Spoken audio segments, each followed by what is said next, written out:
Are you ready for the main event, ladies and gentlemen?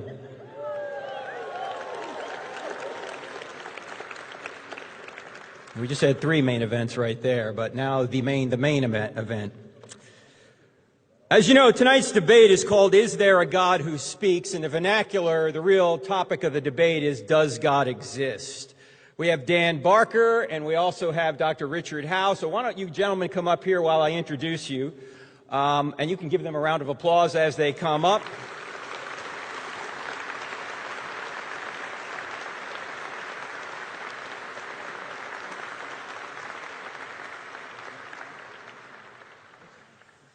Their bios, their full bios, of course, in the app. So if you would take out the app right now, I'm not going to read their bios, but the app is critical for this debate because you're going to be able to answer, or at least ask questions via the app. So if you go to the app and go to the menu, it says right there, what does it say, Adam? Activity or something? Activity feed. In the activity feed, if you want to put a question, you just put the question in the activity feed and put the hashtag debate so we can find it down here in the front row. Adam and I will be down here in the front row keeping the debate moving. And when we get to the Q&A, we're going to take your questions that you ask on the activity feed and ask both Dan and Richard the questions, okay? So the way the debate's going to go tonight is we're going to have 2 20-minute opening statements. Since Dr. Howe is doing the affirmative, he will go first for 20 minutes. Then Mr. Barker will go second for 20 minutes. Then we'll have 10-minute rebuttals. We'll have some 7-minute cross-examination periods. Then we're going to have about 20 minutes of Q&A from you, 5-minute closing statements. Then we'll all be exhausted and go home. All right, that's kind of the plan. So let me tell you a little bit about Dan Barker. He does have a degree in religion from Azusa Pacific University. In fact, for 19 years, Dan was an ordained minister, and he's also a musician, so he did a lot of work with Christian music companies. For a number of years since then, he lost his faith at some point, did a lot of reading, and decided Christianity was not true. Now he co-leads the Freedom from Religion Foundation, and he also is a host of a radio program, Free Thought Radio. You can see all the details right there on the app. Dr. Richard Howe was brought up in a Christian home as well, but at some point as an adult, he lost his faith and he came back to Christianity largely through apologetics. He has a degree in philosophy from the University of Arkansas. And as you know, he is a professor here at Southern Evangelical Seminary. And so Richard's going to start. He's going to give us the affirmative case. And then, as I say, Dan will go after him, and we'll be in the front row trying to keep things on track. So, Richard, are you ready to go? Nope. He's not ready. Okay, we got to give him a little bit more time. You ready to go now? Yes. All right, ladies and gentlemen, please welcome Dr. Richard Howe.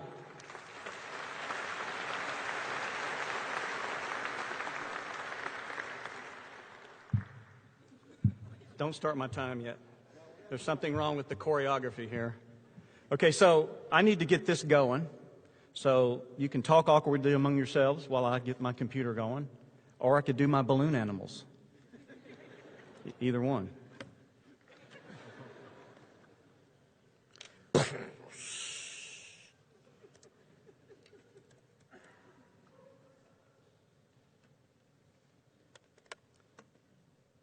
just need to hang on a second here.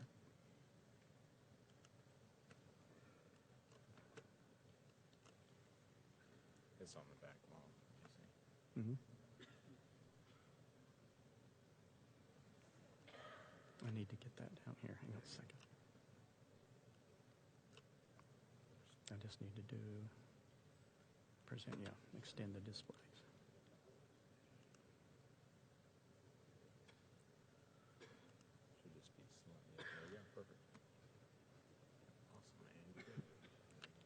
Yeah, right. Awesome, man, it's going. Yeah, right. It's going to blow up. Okay, so don't start my time yet, if that's okay. But I just want to, where is my wife, Rebecca? Okay, this is my wife, Rebecca. Hello. Wave, everyone. I just want to know where to look.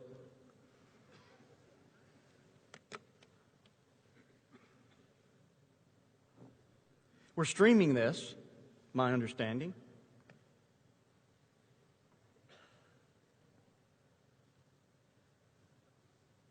I just have a penchant for wasting streaming time. That was all. I wanted to do that. So post-production can take care of this. The live streaming people can't. But I just wanted to, before we get going here, do product placement. So they don't necessarily endorse a side in this, but Dasani is refreshing both debaters tonight. So wherever the camera is, there.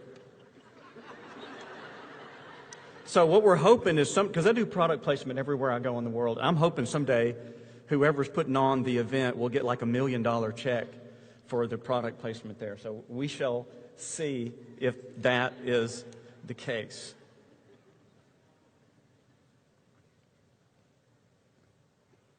So let me just get my timer going so I don't have to drive Frank crazy. That's right.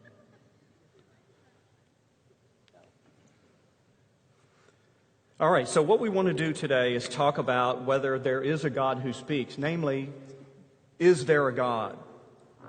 Now, I'm taking a little bit of a risk here, at least a risk as far as I can see, because I think, and I won't necessarily argue this point tonight, but I believe that the question of God's existence is a question that's philosophical. It's a philosophical question. So I'm going to give a philosophical argument in due course. And the risk I'm running is that when I teach my courses, I have the luxury of time of sort of teasing out the categories over the course of 14 weeks, 3 hours a week. We don't have the luxury of time tonight, obviously. So I want you to just pay special attention, not that it's above your intellect, but we're just going to track fast with the categories as we go through. Time magazine, back in the 60s, in the late 60s, mid-60s really, cover story, Is God Dead?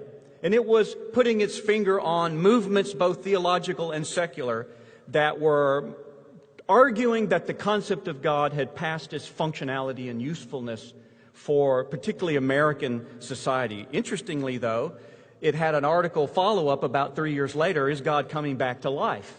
Which this one doesn't get quoted as often as in the literature as the first one does, not quite as sensational.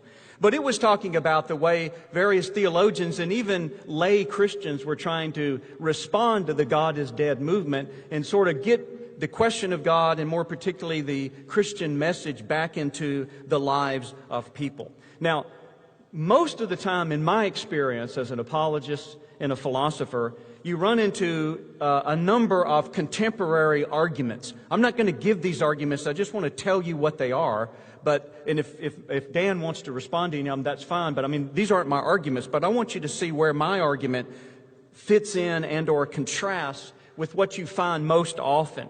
For example, you hear arguments to the effect that God is the cause of the beginning of the universe. So you'll see an argument like this, and I'm not giving this argument, I'm just telling you what the argument is. I'm not going to defend it. The universe began to exist, whatever begins to exist as a cause of its existence, therefore the universe has a cause of existence.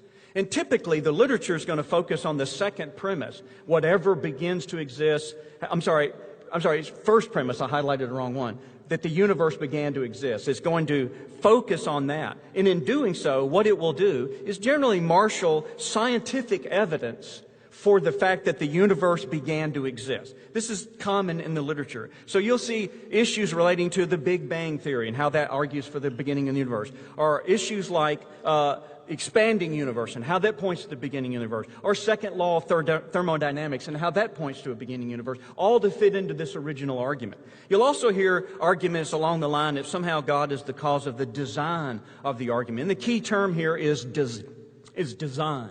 And again, not unlike the first one, you'll often hear scientific evidence given for this. So you'll see things dealing with design extrinsic to the universe, that is, having to do with the universe as a whole. So you'll hear things like the fine-tuning for life and the initial conditions of the Big Bang, or how life came about in terms of the history of life on Earth. How did it originate? But you also have intrinsic concepts of design, dealing with things like design as information, where the DNA molecule is information, and so if you have information, you have an intelligent cause, and therefore it must be God. Or design as irreducible complexity, minimal thresholds that have to be an entire given in biological history. Or knowledge of reality. So if we were just the products of random mutation, the argument goes, then somehow we wouldn't be able to know whether our senses give us accurate knowledge. So these are all kind of design-esque kinds of arguments. Now, it seems to me that there are both strengths and weaknesses, and these are just a few strengths and weaknesses that occur to me.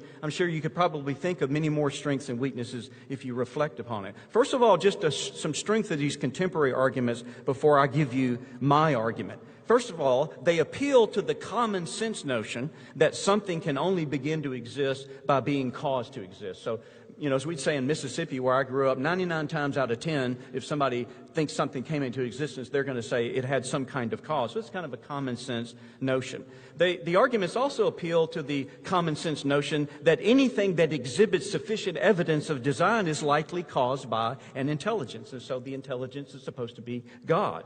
Another strength is that these arguments often appeal to the data from contemporary science, with all the social clout, etc., that science has. So science resonates with people a lot more readily. If you have something that sounds scientific, then typically people, at least in Western civilization, are going to accede to the point. And then last, the arguments generally avoid trafficking in the technicalities of academic philosophy.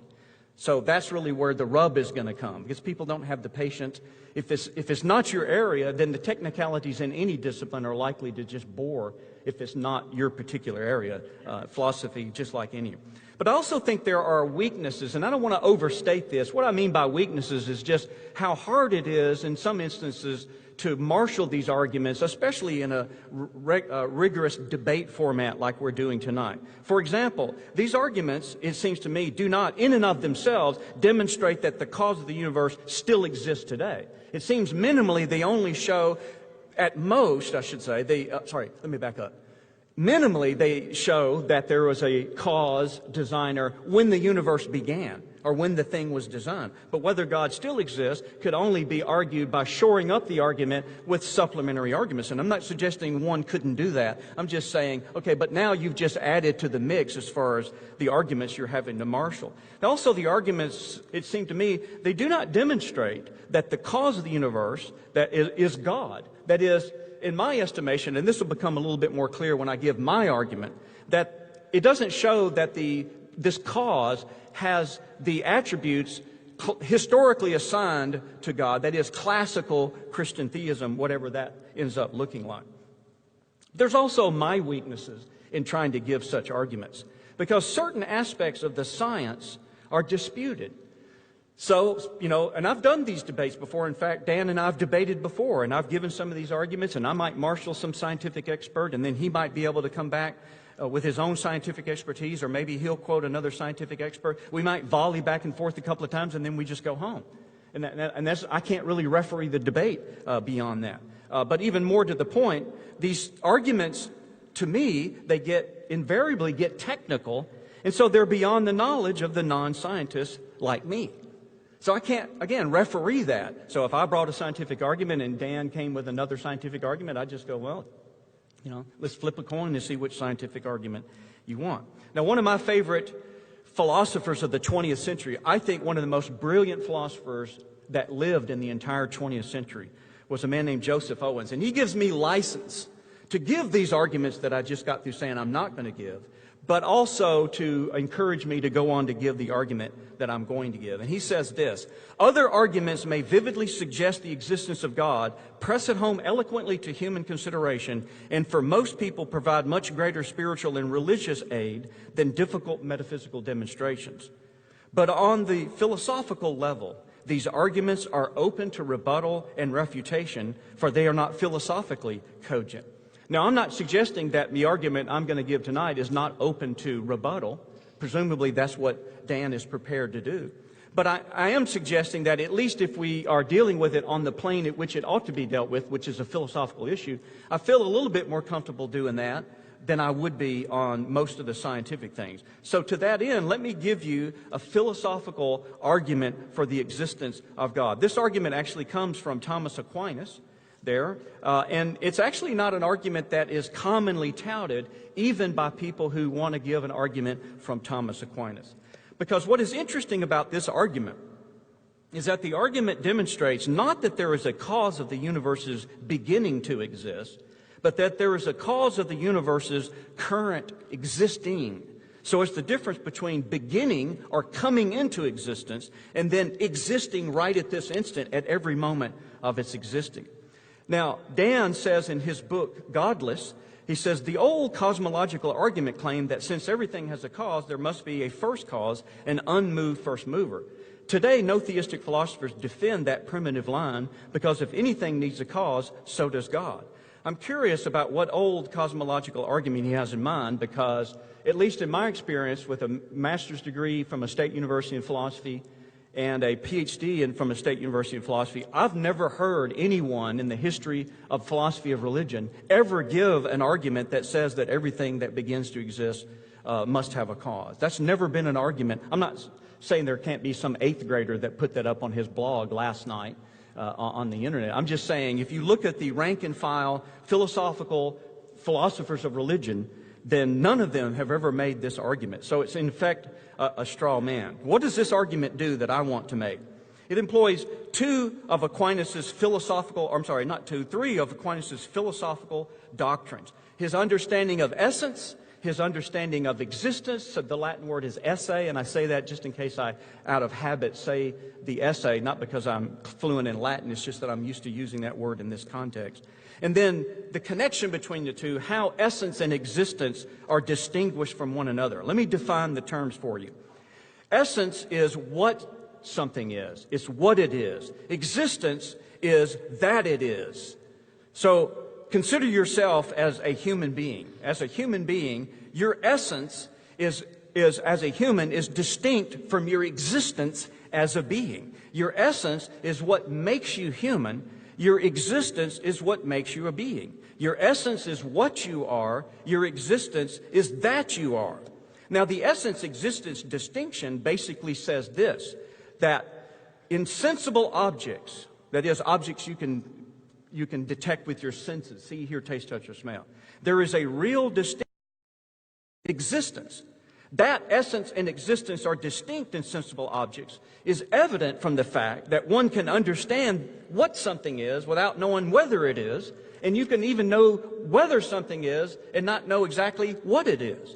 So the fact that your intellect can make that distinction, I think, points to some kind of real distinction. Now, I just quickly want to tell you why this matters in terms of cash value. You remember in the Nuremberg trials, the Nazi defendants couldn't be tried on the basis of the laws of the justices who were presiding over them, Soviet Union, France, UK, and the United States, because they weren't citizens of those nations. But neither could the Nazi defendants be tried on the basis of German law, because nothing they did in the final solution to the Jewish question was against German law. Hitler made sure he retooled the laws in the Constitution so that nothing was illegal. So how did they try the Nazi defendants? They tried them on the basis, and they used a phrase that we still use today, and to my knowledge, this is the first time that phrase was employed. They were tried on the basis of committing crimes against humanity. Now ask yourself, well, what is a humanity? What is a humanity? Is it male or female? Is it black or white? Is it young or old? Is it sick or healthy? Is it rich or poor? What is a humanity?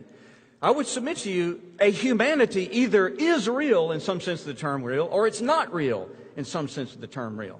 If it's not real in any sense of the term real, then how in the world can you commit a crime against it? If it's not real, how could you commit a crime against something that isn't real? If it is real, then I will submit without much argument tonight that your understanding of what is the nature of a humanity, that your understanding of it will either track some form of the philosophy of Plato or some form of the philosophy of Aristotle. And I think those have been the fountainheads of Western thought for the past 24 or so hundred years. So what is my argument here? Whatever is true of you either because of your essence or not. For example, by the way, if that looks familiar, I'm modeled for that. Hey, that's the guy that's debate, right? But he had clothes on that night. The reason you have rationality is because you're a human. It's part of your essence as a human to have rationality. You have rationality by virtue of being human, or rationality is caused by your essence. These are four ways of saying the same fact. The fact that you have risibility, which Aristotle thought was unique to human beings, but maybe dolphins serve as a counterexample to that. That's the ability to laugh. So the reason you have risibility is because you're a human. It's part of your essence as a human to have risibility. You have risibility by virtue of being human. Risibility is caused by your essence. Now, is the reason you're at this debate tonight because you're human? Is it part of your essence? And if you want to, you can think of essence in some sense as a definition, though it's more than just that. Is it part of your essence as a human to be here tonight? Are you at this debate by virtue of being human? Is being at this debate caused by your essence? And I would submit to you the answer is obviously not. Otherwise, you wouldn't have been human before you got here. You won't be human after you left. And anyone that's not here tonight, right now, is not a human being. It's not part of what it is in the essence of humanity to be at this debate. But then why are you able to be at this debate even though it's not part of your essence to be at this debate? Well, you're at this debate because you caused yourself to be at this debate. So you could think of any number of things that are true about you that you can cause yourself. Why I have a white shirt on. Actually, that was my wife that caused me to have the white shirt on. But you know, or you may have something that's caused in you that somebody gave you. Like the guy said, when the little kid asked the guy, well, where did you get that black eye? Somebody give it to you? He said, no, son, I didn't. Nobody gave that to me. I had to fight for that black eye. You know, so somebody had to give it to me. So think about then, as we press this question, instead of your rationality or risibility or being at this debate, consider the fact that you're existing right now. Is the reason you exist because you're human? Is it part of your essence as a human to exist? Do you exist by virtue of being human? Is your existence caused by your essence? I think the answer clearly is no. But just as clearly, you could not be the cause of your existing. Otherwise, you'd have to be existing before you're existing, which is incoherent. But if you're not the cause of your own existing, then that must be caused by something else. Something else must be causing you to exist. But what about that thing's existence? What caused it to exist? Either it exists by virtue of its essence, or it's caused to exist by something else. Now let me just put a little quick pause right there and say a few words about existence, so that I can unpack a little bit more of the import of what we've even discovered so far before I finish the argument. Suppose you saw a giant glass ball. And you might ask, seeing the ball, well, how did that ball come to be? So I took this ball when my wife and I were in Venice, Italy. And if somebody said, well, you know, it's made over in Murano, and they shipped it over here, and it's to celebrate the opening of this new Vaporetta stop, blah, blah. And you'd be happy with that. You're satisfied with the explanation. But in distinction from the glass ball, suppose you were hearing music. You would not ask, how did the music come to be? Right? Rather, you would ask, what is causing the music to be? Now, this is just an analogy. Because unlike the glass ball, you realize music only is music as it is being caused to be music at every instant that is music. As soon as the cause of the music stops causing the music is just gone. So that idea is, in an analogous kind of way, is how Aquinas would understand existence. Existence is an act, is something that essences do. It is an act. It is actualizing the reality of the essence. So the argument tries to show that anything that exists that does not exist by virtue of its essence must be continually caused to exist by something whose essence is existence itself. It just is existence. Now, why is this the case?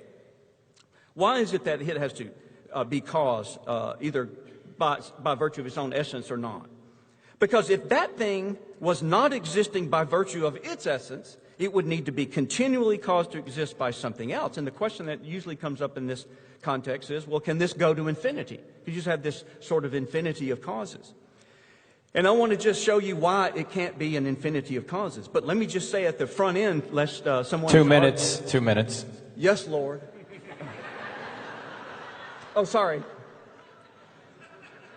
Let me show you why, and let me say at this point so you won't be confused that I am not making, or Aquinas is not making a Kalam cosmological argument. He's not talking about the impossibility of infinite regress.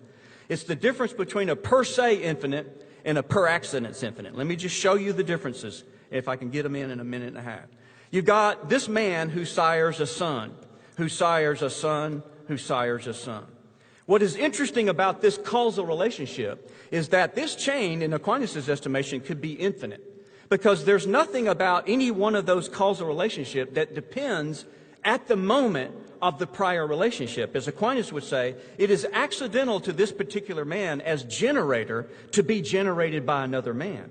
For he generates as a man and not as the son of another man. Now, if that's not clear to you, watch how it contrasts. Because contrast father, son, grandson, down. Contrast that with a hand pushing a stick, pushing a rock. Not only is it the case that the hand is pushing the stick and the stick is pushing the rock, but the hand is also causing the stick to be a pusher of the rock. Do you see the difference? The father doesn't cause the son to be a father of his son. So that causal relationship might be infinite as far as Aquinas is concerned. But the hand pushing the stick, pushing the rock, it's not just pushing the stick, but it's causing the stick to be a pusher of the rock. And I think the illustration that best fits for me as far as just trying to imagine it graphically is a set of interlocking gears. It's not like falling dominoes where one falls and then the rest are going to do their thing no matter what happens to that domino. If you imagine all these gears turning, then they're all turning simultaneously. Well, there has to be some gear whose very essence is turning. Because if you just have, even if you had an infinite number of gears. Just complete your thought. Time. Thank you. Right. Even if you had an infinite number of gears, they couldn't be turning on their own without some gear that its very essence is to turn. So by analogy, there can't be anything existing without there being something that existing whose very essence is existence itself. Thank you.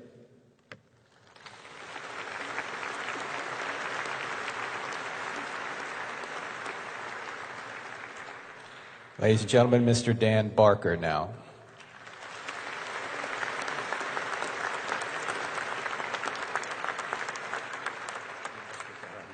Don't forget, as they're switching out computers, if you would take out your app right now, your iPhone, your Droid, or if you're one of the 7 people in the world with a Windows phone, take that out, and go to the app for today's activity feed. If you go to activity feed, right up there in the left-hand corner, you'll see a little menu there, and then go down and click on activity feed or activity stream. You can put your question there and put a hashtag debate and ask your question there.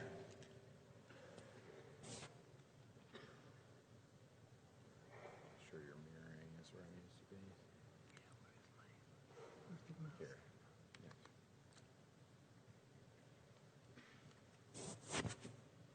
Do you want the mirror? You don't want. No, I don't want a mirror. Who's there? I'll do it for you. Should be off. There we go. Okay. And So you're the expert. I guess that's what Yeah. So it looks to me like you went like 22 minutes, 23 by my clock. Were you timing it? Yeah, he had a lot of intro stuff. So if you want to do some intro stuff, Dan, go ahead, and you just tell me when you're ready to start with the material. Well, I used to be a preacher. I could go forever. It's been a long time since I've stood in a pulpit. And I have to say that standing here right now is bringing back some of those old feelings. I just have to say I have this almost uncontrollable urge to take up a collection. Somebody stop me from that. So wait a minute, what am I doing here? Back.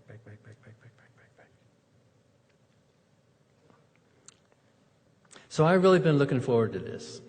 And I think it's very generous and very gracious of you at a conference like this to invite an infidel, an atheist, a heathen, to come and a pagan, whatever you want to call me.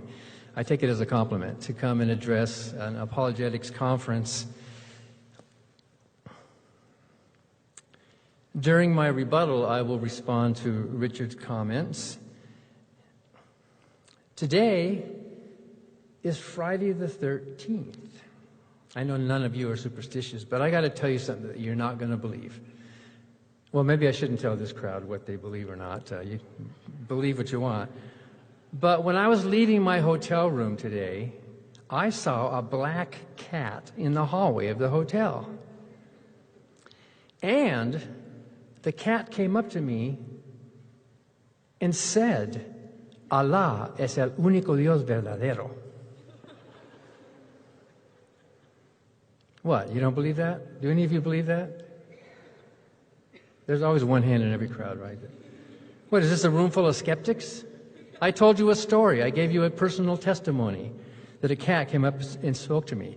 I understand why you're skeptical, because cats don't talk. We all know that. I hope you all got the skeptics discount for coming to this conference, because we're all skeptics. I think the difference between you and me is that I'm skeptical about one more thing than you're skeptical about. When I read in Genesis that a snake spoke human language, I'm skeptical, just like you, because snakes don't talk. I used to believe that a snake spoke human language, and so did a donkey and a seven-headed beast in the book of Revelation who blasphemed. I preached the gospel for 19 years, and I loved it, before I eventually threw out all the bathwater, and I discovered there's no baby there. I finally realized the truth about humanity, whether you want to call it existence or essence, the truth about who we are as human beings. We are biological organisms in a natural environment, and that's all we are. And that's wonderful. That's more than enough. It's amazing. But you believers here tonight, you think we are more than that. You think there's something that transcends, like a soul or a spirit, that goes above and beyond nature. You're imagining a supernatural realm beyond what we all just commonly, naturally experience. You can believe that. It's just a free country. You're welcome to believe that, but belief is not knowledge. If it were, we wouldn't need the word belief. If the only way you can accept an assertion is by faith, you're admitting that that assertion cannot be accepted on its own merits. You need to boost it with something else. So for tonight's debate, belief is really irrelevant, and I think maybe even Richard would agree. We want to know. We don't want to just believe. Since you are claiming there's something above and beyond, then you have the burden of proof. I don't have anything to prove. I'm not making an additional claim. You're the one making the additional claim. I'm not automatically rejecting your claim. If there is a God who speaks, that would be amazing. That would be an incredible fact of reality. It would change everything. It would change medicine. It would change science. It would change public policy. It would change everything if that God really did exist. We atheists are open to anything that can be described and observed. But so far, I am skeptical. Skepticism is not arrogance. Skepticism is not sticking your head in the sand. Skepticism is a simple matter of carefulness. If God really exists, why are we having a debate about it? Doesn't this debate actually undercut the reality of God? Why are we talking about proofs and arguments? Why are all these books about 6 arguments for God's existence? Why doesn't this God who exists make himself known to me? Why doesn't he do that? That's the question that Korah asked of Moses, and that's the question that Martin Luther asked of the Pope. Why do we need intermediaries? Why do I need you to tell me about it? Doesn't apologetics actually show that God is too weak to speak for himself? Oh, the Bible? The Bible is God speaking for himself? The Bible is something. It's ink on paper. It's humans speaking. Whoever put that ink on the paper was a human being. I know you have a theology that there was an inspiration behind it, but look at it from a skeptical point of view. This is ink on paper. This is stories. They might be interesting stories. They might be good stories. They might be bad stories, but it's not evidence. It's not good evidence for a God. We atheists, we don't claim to know everything. I'm certainly not the smartest guy in the world. That's okay, because atheism is not making any claims. Atheism simply means without theism. It doesn't mean anti-theism. You can be an atheist and want to believe in God. You can be an atheist who loves Jesus. You can be an atheist if you don't have a belief in a God. That's all it means. Atheism is not a positive proposition. It's not a science. It's not an epistemology. Atheism is not a philosophy or even a moral system, although most atheists do know how to be moral, sometimes more moral than believers. Atheism is certainly not a religion. Atheism has no creed, no dogma, no clergy, no infallible authorities, no holy books, no rituals, no missionaries. Atheism has no commandments. Atheism is simply the absence of theism, the absence of a belief in God. And an absence is not a thing.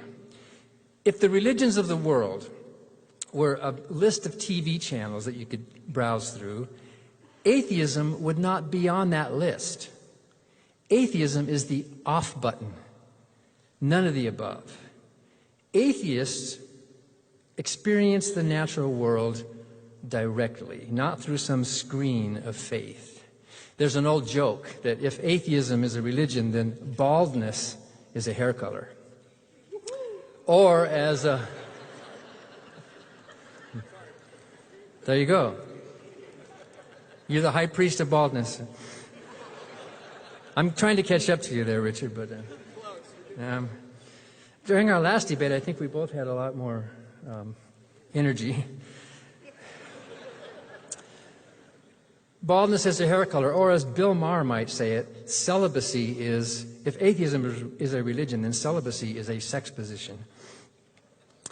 It is your job as Christian apologists not only to prove the supernatural, but also to demonstrate the reliability and the moral worth of the book on which your whole system of faith is based. A book with talking animals, a disembodied hand floating in the air writing on the wall, sticks turning into snakes, a magic wand, wizards, sorcerers, and demons, the Nile River turning to blood, the sun standing still and moving backwards, a seven-headed beast who speaks blasphemy, tens of millions of animal species floating in one large box. And you wonder why I am skeptical? You ought to be skeptical about these stories too. You're skeptical when they occur in other religions. We'll get back to the Bible, but first let me briefly summarize the reasons for atheism, and maybe we can go into greater depth later if Richard wants to dig deeper. As I said, atheism is the absence of belief. I'm an atheist because of a number of absences or lacks. First, there's the lack of a coherent definition of God. The Bible says God is a spirit. But what is a spirit? Nobody has ever defined what a spirit is in positive terms. No one's ever done that. It's only defined by what it's not: immaterial essence or intangible soul. Many definitions of God contain mutually exclusive characteristics, such as omniscience and omnipotence, or omnipotence and omnibenevolence. It's like arguing for the existence of a married bachelor.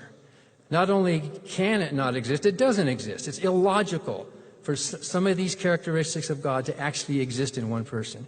A being who knows free will cannot exist. Any being who knows the future cannot have free will. Did I say that wrong? Let me say that again. A being who knows the future cannot have free will. It's an impossibility. It's a logical impossibility. If you can't define this God that you are arguing for, then how can it exist? There's also a lack of good evidence for a God. If there were good evidence, by now somebody should have won the Nobel Prize for pointing that out. Some hitherto unknown force in the cosmos. Where is it? Where's the evidence? Where's the actual proof beyond your faith? There's also a lack of good argument, and Richard pretty eloquently touched on that tonight, actually. There have been many attempts to reason for God's existence using words alone: the teleological, cosmological, ontological, moral arguments, and so on. Bertrand Russell said, most of those arguments simply boil down to bad grammar. Most of them beg the question. When the ancients heard the thunder and they saw the lightning, the only way they could explain it was by invoking Thor or Zeus. But now we know something about electricity and the weather. We don't need those gods to fill those gaps in our knowledge. When those gaps closed, those gods of the gap died. There's still gaps in our knowledge, and that's what drives science, to try to answer those questions. But to just throw up your hands and say, Thor did it, or God did it, well, that's just laziness. Another reason I'm an atheist is because of the lack of agreement among believers about the nature and the moral principles of God. Paul wrote in 1 Corinthians, "Let there be no divisions among you. Be perfectly joined together in the same mind and in the same spirit." He also said, "God is not the author of confusion." But can you think of a single book that's caused more confusion than the Bible? All these sects and denominations and fights and differences of theology and opinion, and you believers should first get your own act together before you start talking to us non-believers. We are hearing thousands of conflicting claims from you theists. Name any moral issue of the day that society is struggling with. You name it, whatever it is, birth control or the war or doctor-assisted suicide. Name these issues and you will find good, Bible-believing, church-going Christians on both sides of those issues. The Bible obviously gives very little unambiguous guidance on moral issues, and there's the lack of the effectiveness of prayer. The Bible talks about prayer. Many, many, many times the Bible says, "Whatever you shall ask in my name, believing, you shall receive," over and over again. If you have the faith of a grain of mustard, the Bible repeatedly says that your prayers will be answered. But if you take all the prayers that have ever been prayed, they add up to no more than random chance. On the National Day of Prayer this year, our president prayed to ask for God's protection. That was on May the 4th. On the same day, the Florida governor prayed for blessings in our state and nation. And Texas Governor Abbott prayed for America's protection from danger, recognizing the power of prayer. A few weeks later, those powerful prayers were answered with death and devastation from Hurricanes Harvey and Irma. Nothing fails like prayer. The Freedom from Religion Foundation's charitable arm, Non-Belief Relief, has sent more than $100,000 to Texas, Florida, and Puerto Rico to help with disaster recovery. We agree with Robert Ingersoll that the hands that help are better far than lips that pray.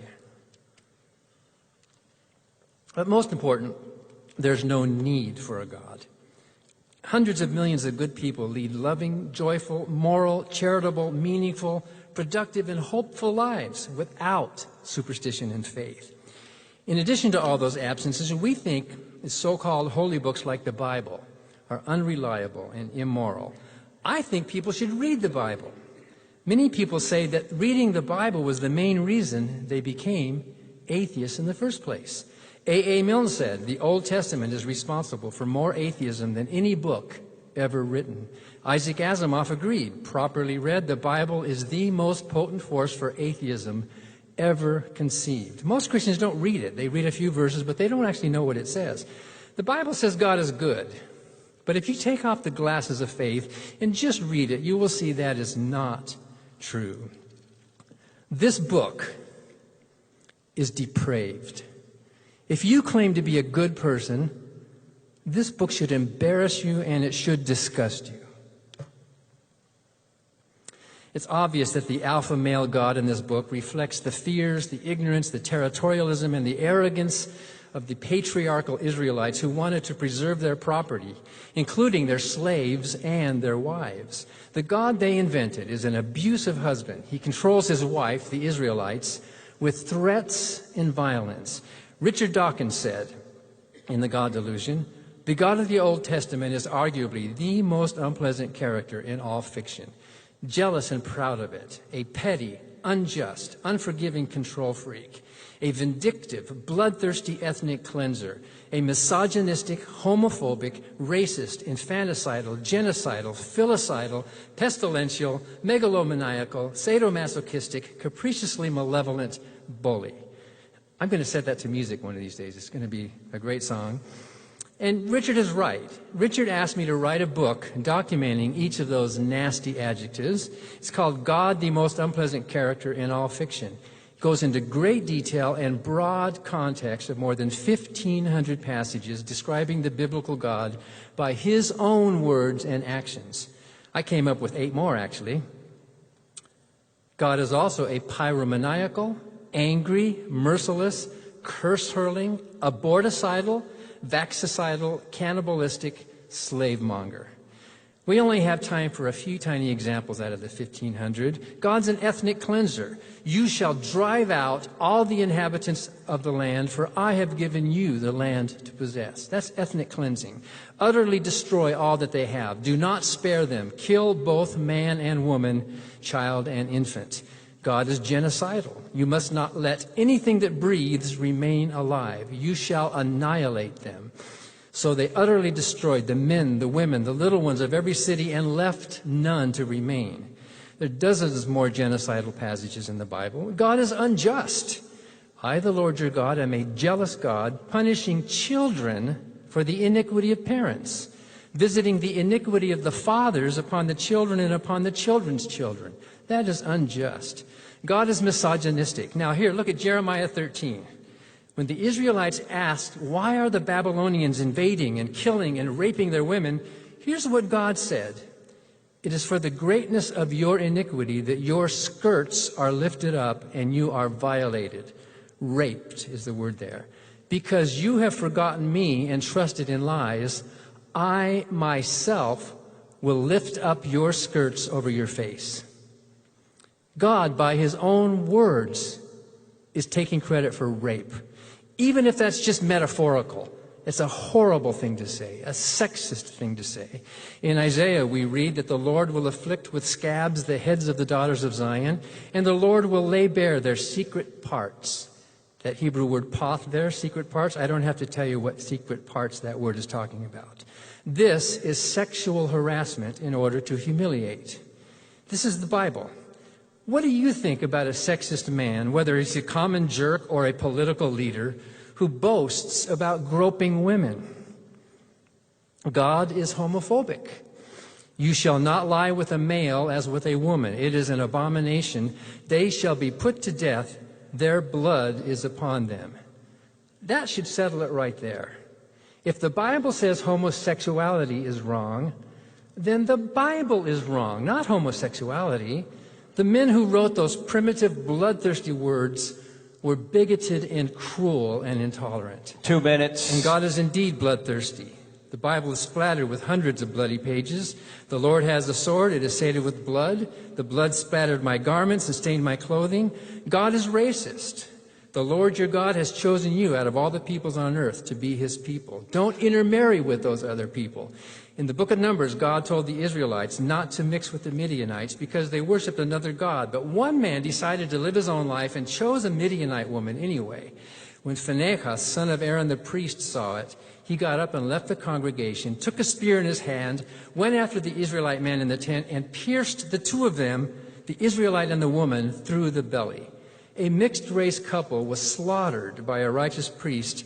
Today, that terrorism would be a hate crime of the highest order. But what did God do about it? The Lord spoke to Moses, saying, Phinehas has turned back my wrath. I hereby grant him my covenant of peace. It shall be for him and his descendants after him a covenant of perpetual priesthood, because he was zealous for his God. God rewarded the terrorist. God is capriciously malevolent. Here's the most damning verse in the entire Bible, Job 2:3. The Lord said to Satan, have you considered my servant Job? You incited me against him to destroy him for no reason. He tortured and killed children for no reason. In a court of law, this confession would garner a conviction for first degree and mayhem. God's not pro-life. Because she's rebelled against her God, their little ones shall be dashed in pieces and their pregnant women ripped open. May the Lord cause you to become a curse when he makes your womb miscarry. Is the New Testament Lord nicer than the Old Lord? In some ways, but Jesus said, I and the Father are one. The Father's in me. The New Testament is a huge missed opportunity. Jesus should have said, I apologize for my father. He was a sexist bully. Instead, he said, whoever has seen me has seen the Father. Complete your thought, Dan. Complete your thought. So, you can find all those verses at unpleasantgod.ffrf.org. And I have one final sentence. We've seen enough to know. How does all this relate to our debate tonight? Let me just ask this one simple question and then we're done. What is more likely? that this book is the product of an immaterial supernatural creator that we don't know, or that this book is the product of fearful patriarchal priests and prophets. We do know that human beings make up stories. We do not know that those stories are actually true. We do not know that there is a God. Thank you.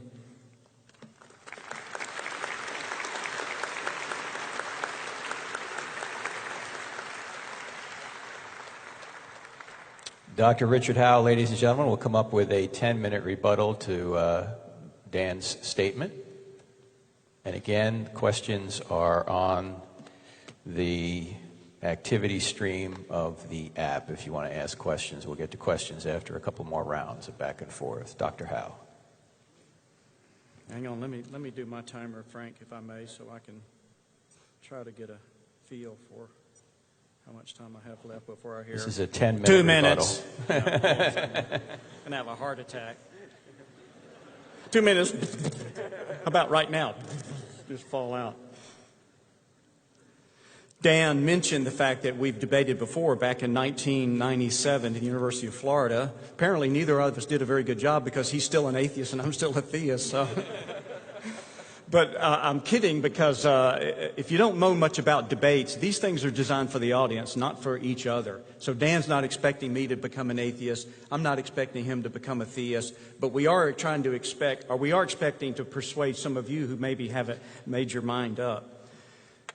The idea of miracles, when he tells starts out with the story about the cat, there's one thing that's distinctive about SES's apologetic method, is that we're adamant about the fact that miracles are not an argument for God's existence. Now, some Christians may try to marshal that, and I don't deny that some people may have come to believe God because they think they've experienced a miracle or read one in the Bible. But I'm saying in terms of the rationality of the argument, something by definition couldn't be a miracle unless there already is a God, because the definition of a miracle is that it's an act of God. So if God doesn't exist, no event is a miracle, no matter how outrageous it is, talking snakes or talking black cats or whatever. So that doesn't have anything to do with how I would argue tonight. And I want to just go through just some quick bullet lists and make quick comments here as my time allows. He talks about the fact that all we are just biological things. I would like to know how he knows this. How does he know what it is that we are? What is his argument for the fact that there isn't a such thing as an intellect, which is itself not material? And by not material, I don't necessarily mean that it's a separate kind of substance that is a not immaterial thing. It's just not material in some kind of fundamental sense of the word. He brings up the specter of faith and reason. And in Dan's defense and other atheists that I read, I teach a course at the seminary on contemporary atheism. In their defense, I think a lot of the things that they're responding to is just bad pop apologetics. So I would probably agree with a lot of their criticisms. For example, when Sam Harris criticizes what faith is, or even in some instances what Dan may criticize what faith is, I would agree with their criticisms because I think that's not what faith is, and I don't think a Christian should do that. You can go to my website. I'll tell you later how to get there and get a sort of a summation of what is faith in the classical tradition. It boils down to this: believing something by reason or holding something on the basis of reason is on the basis of demonstration. If you see a demonstration for something and you hold it to be true, you're holding it by reason. Faith in the classical tradition from Augustine forward, and I would argue this is biblical, is believing something on the basis of authority.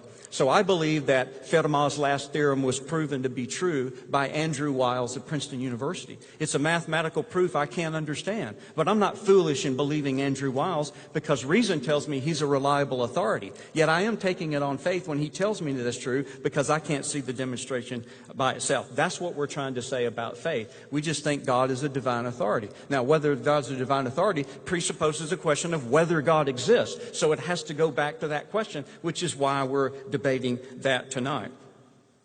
He brought up the definition of God not being good. I would be interested to know, and I know to some extent because I've read his book, what he thinks good is. What I think bogs down this debate, even among Christians, is the failure to distinguish, which I'm not going to do because I don't have time, between good and moral good. Moral good is a subset of good. I would submit to you without argument, because I'm just responding to his assertion, that you cannot give a coherent and cogent accounting of what it means to be good at all without committing yourself to metaphysical truths, the proper arrangement of which is the cosmological argument for God's existence. So if a person is going to say, well, I don't believe God exists, you're going to have to deny one of these metaphysical elements of the argument for God's existence. But as soon as you deny one or more of those metaphysical elements, you've evacuated the concept of good of any kind of meaning, and subsequently the concept of moral good. Now, if that means anything to you, you need to therapy, basically, if that means what I just said. You need to rush out and get some help. No. You just want to do some research in the natural law tradition, as it's the seeds of it laid by Aristotle, but it brings to its exemplification most primarily in the thinking of Aquinas and in contemporary writers like J. Budashevsky, for example. Let me just see which ones I want to hear. So he brings up the specter of God of the gaps. Even if I gave the arguments that I said I wasn't going to give, the reason why it's not a God of the gaps fallacy is in those arguments, you're not positing God to explain something that you think you can't otherwise explain. You're positing God, rightly or wrongly, as an explanation of what you think is the actual evidence. So it'd be like a fire marshal who gets on the side of a burned house and he finds an accelerant-soaked rag partially burned and some matches, a matchbook partially burned at this origin of the fire, and he realizes that the homeowner just took out a suspicious fire insurance just before the fire. Well, then he comes to the conclusion that the fire was caused by an arson. Well, it wouldn't make any sense to go, well, that's just the arson of the gaps fallacy, because you haven't been able to explain. No. It's not that I can't explain the fire, so I throw out the concept of arson to make an explanation. It's that the evidence actually points to an arson, because there's some kind of thing. So even in the arguments I didn't give, it's not that we're suggesting God is some kind of explanatory hypothesis that we can't, otherwise account for. It's that the arguments are trying to say, no, this is actually what the evidence actually points to. But even still, the argument I gave, I wasn't arguing that for God is some kind of explanation of a fact or some kind of explanatory hypothesis or some kind of inference to the best explanation. I'm trying to argue, and admittedly I didn't have a chance to defend and massage and unpack all these categories, but if we could do that, I think what I'm arguing is that the conclusion that there's a being who exists whose essence is existence itself, what Aquinas would call ipsum esse subsistens, substantial existence itself, that conclusion follows necessarily from the argument. Not that God is just some kind of explanation that I throw up. He brings up the specter of things like prayer and how many prayers, have you got all the prayers together? This is interesting, and I don't know what the research says about prayers and these kind of things. I don't know if Barna's ever done anything and counted noses. But that's absolutely irrelevant to the question of whether God exists. Why? Because, first of all, something wouldn't be a prayer unless there is a God, because prayer is this petition addressed to God. Second, once a person grants that there's a God whose substantial existence itself and shows how all these superlative attributes of God that classical theism has follow and cascade seamlessly from that first conclusion, once you get that in place, then you have some kind of template within which you can begin to interpret, well, why was it when this guy asked for X, he didn't get X, but when this guy asked for X, he did get X. So it isn't just a matter of, well, this guy's prayer was unanswered, this guy's prayer was answered. You might go, no, both prayers were answered. I'm saying you might do this. It's just that God said no to this guy and God said yes to this guy. Well, why did God do that? All of those kind of questions can only be nested in the prior conclusion that there is this God in the first place that has these superlative attributes.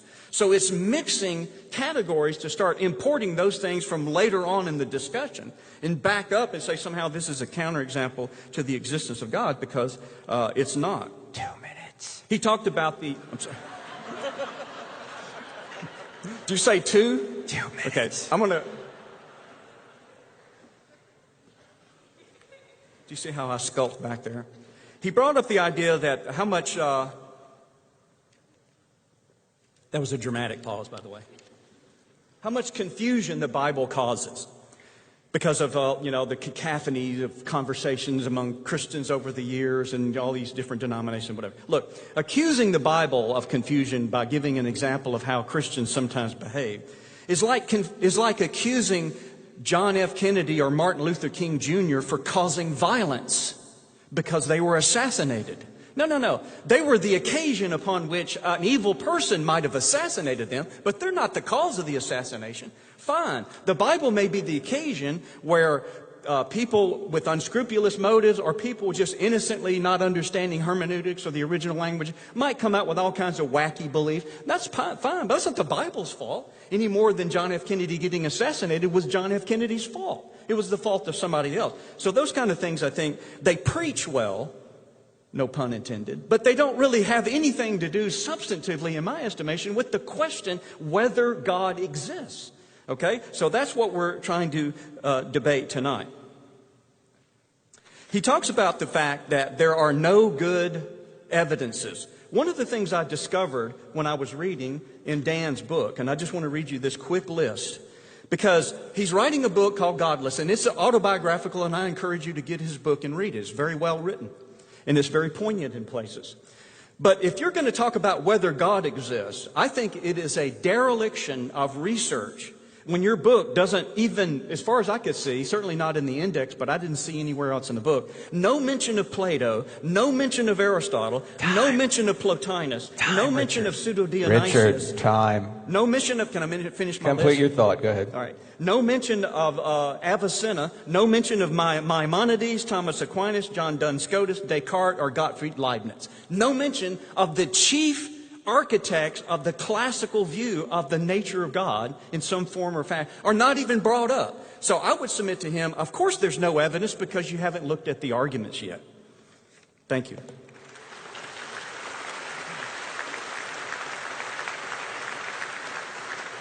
All right, ladies and gentlemen, keep in mind now Dan is going to respond to Richard's opening statement, which occurred Thursday.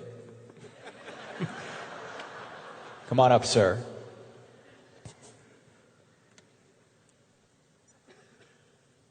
I think you just ended by saying, of course I don't see evidence because I haven't listed all these arguments. You can't say an argument is evidence. Argument is not evidence. You can maybe argue from evidence, but argument is not evidence.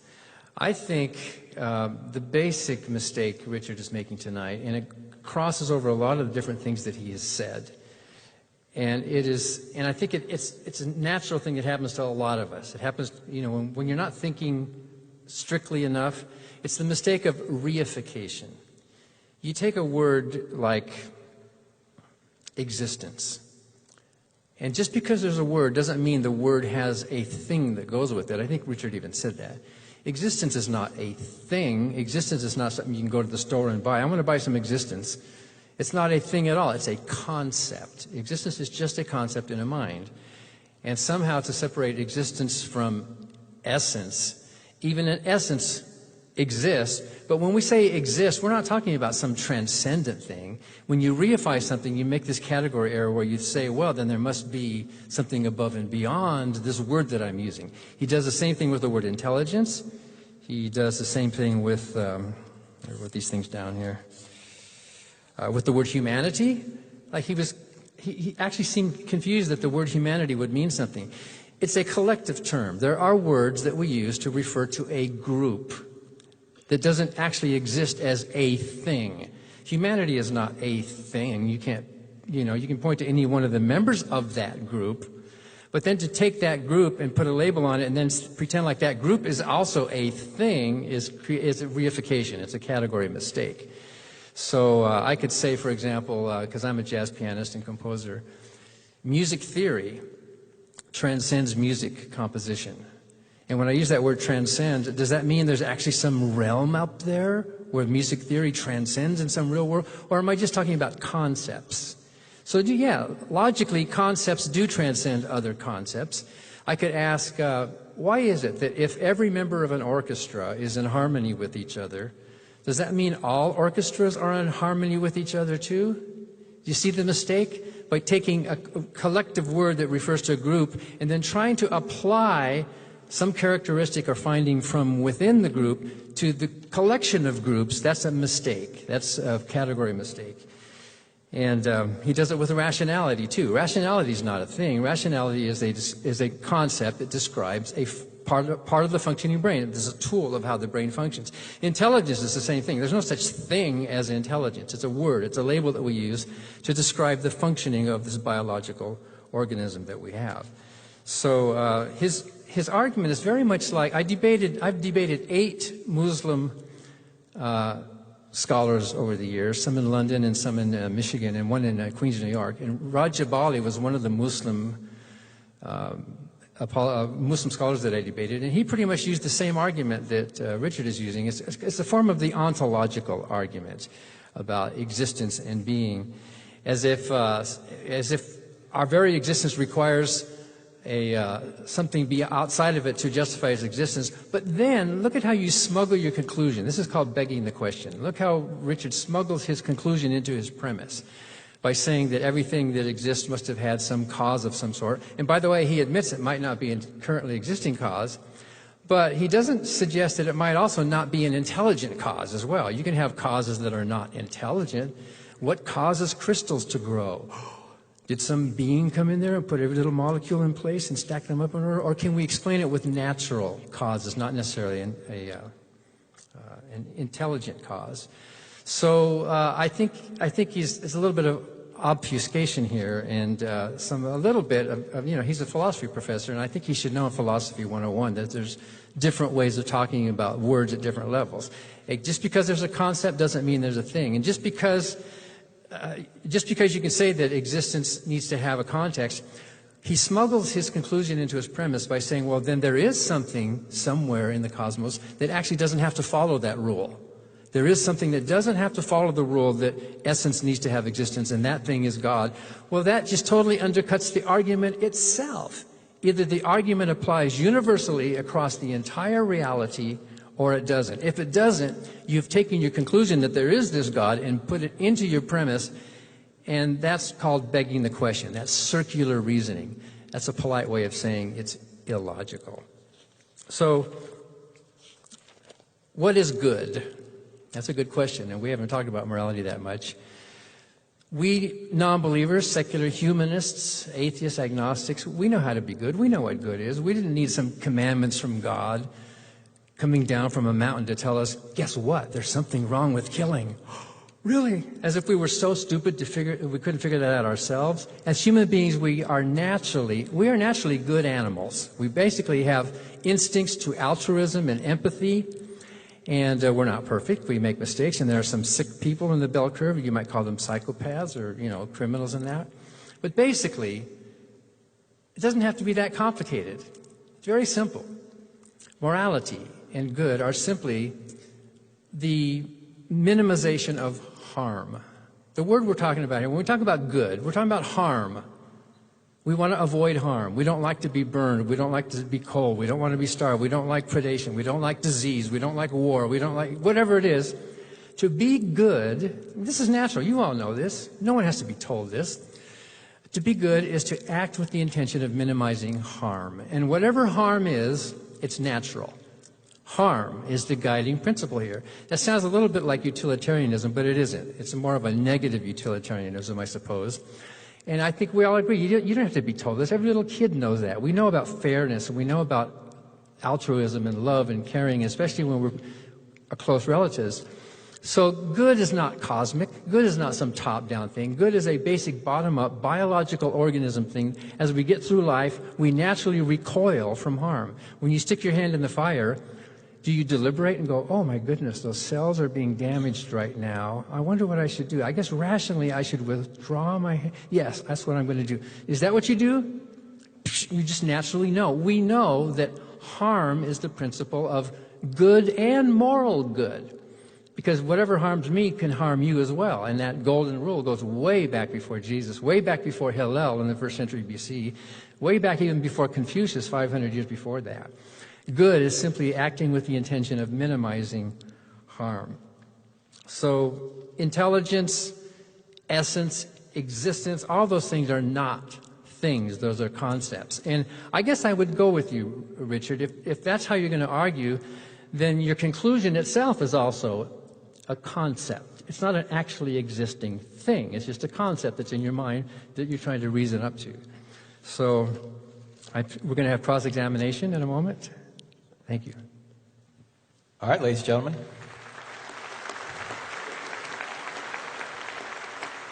Now is the cross-examination period, and Dr. Howe, first of all, gentlemen, you both need your mics there.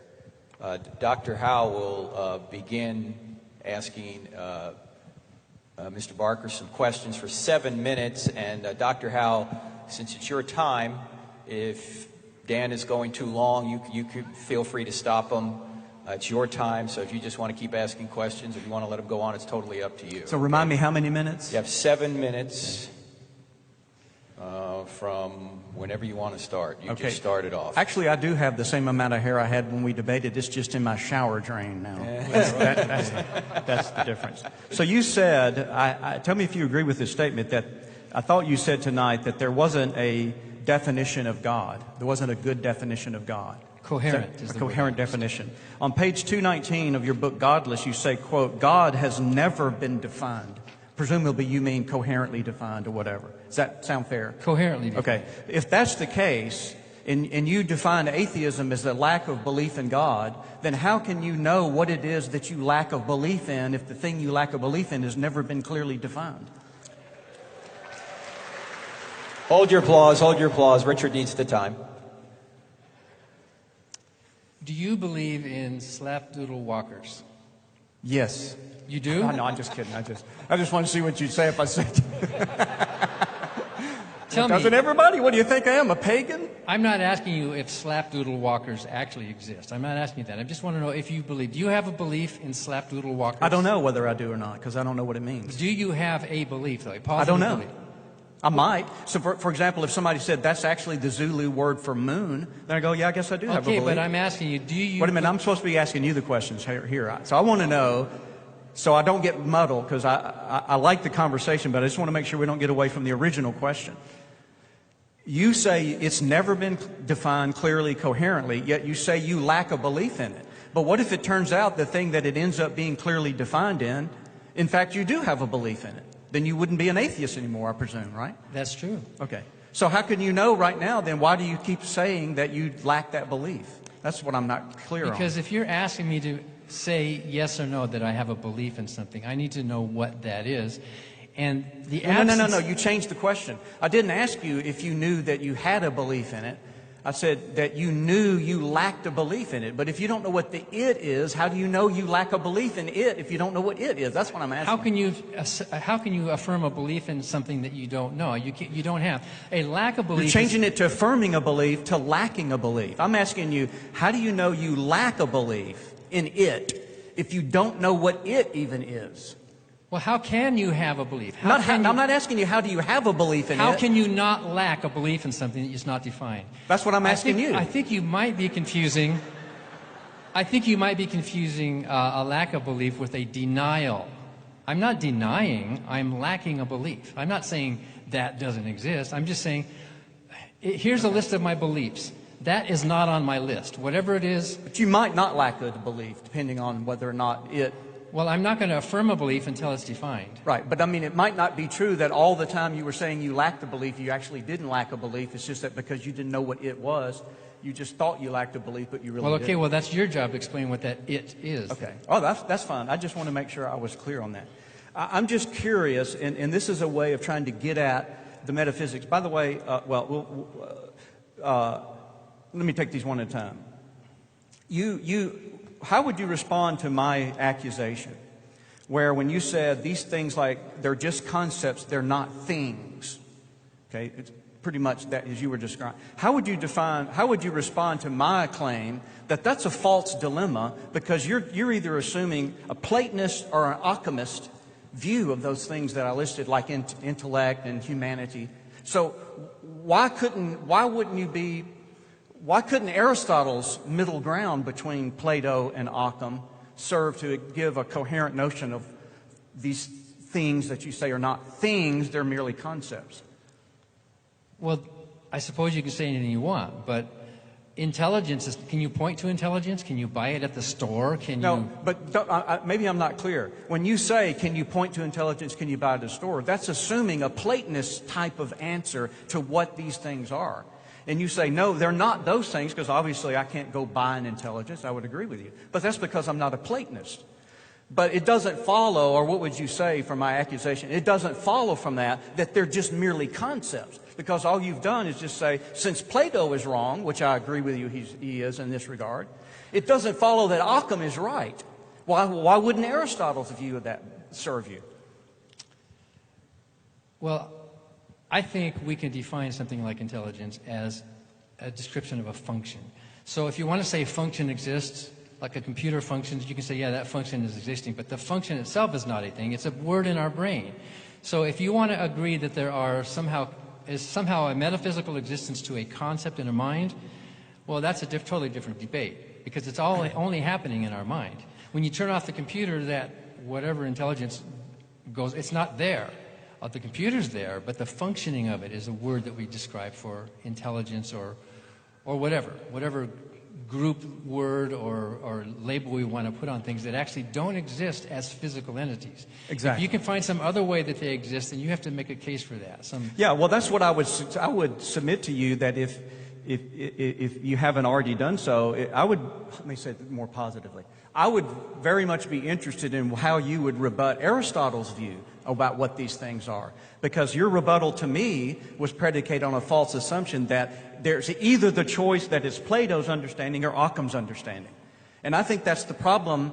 I think it's the problem I've seen in a lot of atheists. I don't mean this against you personally, just in terms of the literature, is they seem to have an abject ignorance of this classical moderate realism from the Aristotelian tradition. So every time the arguments get leveled, well, obviously Plato's wrong here, so it has to be Occam. And I go, well, wait a minute. What about Aristotle and Aquinas? They had a totally different model that gives a coherent understanding of things like humanity without it being silly like, well, you can go to the store and buy a humanity. So I'm just curious as to why wouldn't that be a plausible response, perhaps? Well, okay, but then we're still dealing in the realm of concepts. No. You're saying, yeah, if we deal with Aristotle, it still boils down to Occam. I'm asking, no, I'm it not doesn't. saying It's it boils. different. I'm saying we're dealing with concepts. No, we're not. Concepts are useful things in our brains. Okay, well, I'm suggesting to you we're not dealing merely with concepts. So if you think something like humanity is a half physical truth, you can go, it's some kind of a weird in-between fuzzy...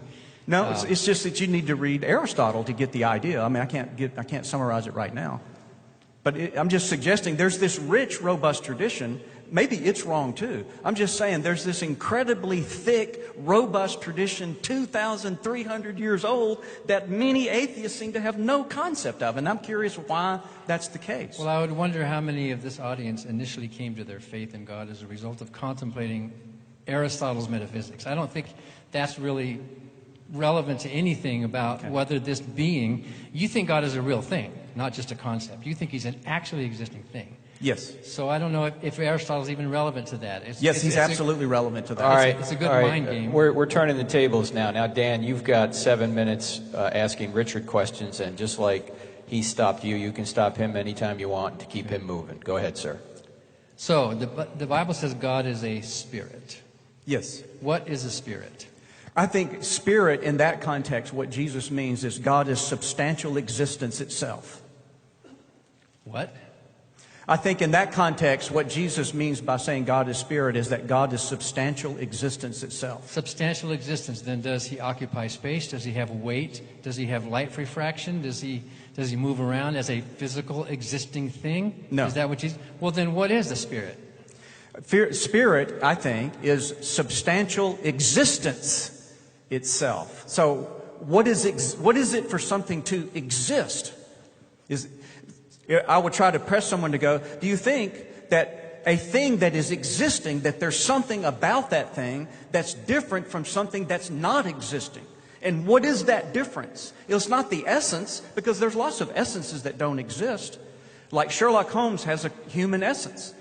We can argue, you say things, we know a lot, everything we want to know about Sherlock Holmes because he's a human being. But he doesn't have existence. He's not a real thing. He's just a conceptual being in this Well, I think regard. you just made my point for me. So. Which was? I missed that. What did I do? Well, then God's existence is not a real thing either. It's a fictional character who... No, I'm saying he's substantial existence. Is that the definition of the word spirit? Substantial? Yes, substance. I think so. The word substance means physical, material.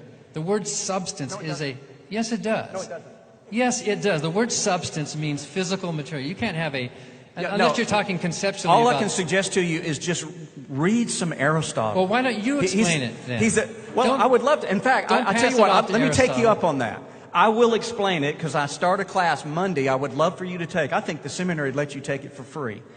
It's called Classical Philosophy, where I carry the students from the ancient Greeks up to just after the Middle Ages to explain these things. Now, you may decide, okay, well, it really doesn't help your case. That's fine. But I submit to you, you don't know about this tradition. I don't mean this disrespectfully, that it really is a philosophical tradition that's never come on your radar screen. That's why it sounds like to you there is no good evidence, because you've never heard Aristotle, Aristotelian, Thomistic answers. Yes, I've read enough about it in philosophy books I'm not as smart as you, obviously. Well, I don't know about I'm not as well educated as you, but I've read enough about Aristotle to know it's just concepts, basically. But the Bible says God is a spirit. In other words, God is made up of spirit. Spirit is something that is not God, because demons can be spirits, angels can be spirits, right? Other things can be spirits. So do demons have substantial existence? I mean, you know what I'm saying? What actually is it? There's a difference between something having existence and something being existence itself. That's what my argument was trying to assert, at least.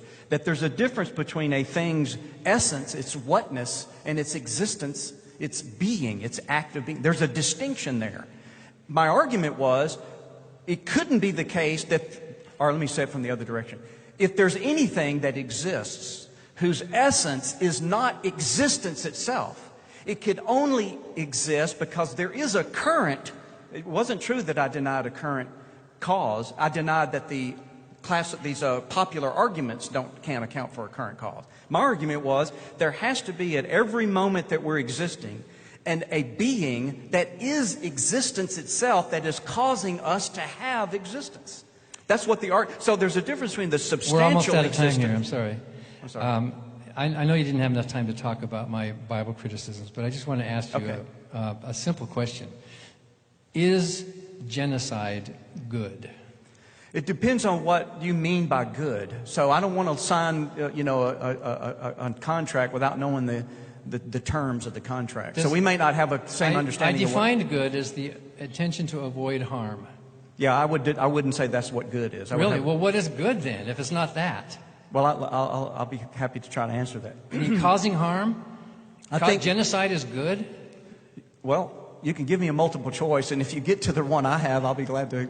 That's it. Notice he's not denying that genocide is good. He's I'm not. hedging. I'm not yet. Look at how theologians and apologists defend this monster in the Bible. And you're not denying. Why don't you say genocide is bad? Genocide is evil. Why can't you say that?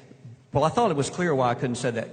I can say that if we can agree on what those words mean. All I was trying to do, Dan, was I don't know what you understand good to be. It may be my fault. I don't understand enough by what you mean by good.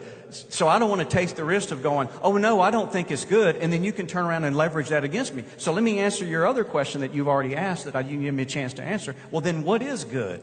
I would argue that what it means for a thing to be good is that it exemplifies all the perfections that it ought to have by virtue of being the kind of thing that it is. So, for example, a good knife has a sharp blade.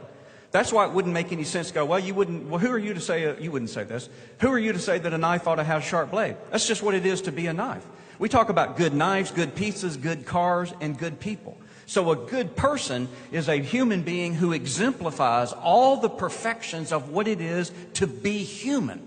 That's what a good human is.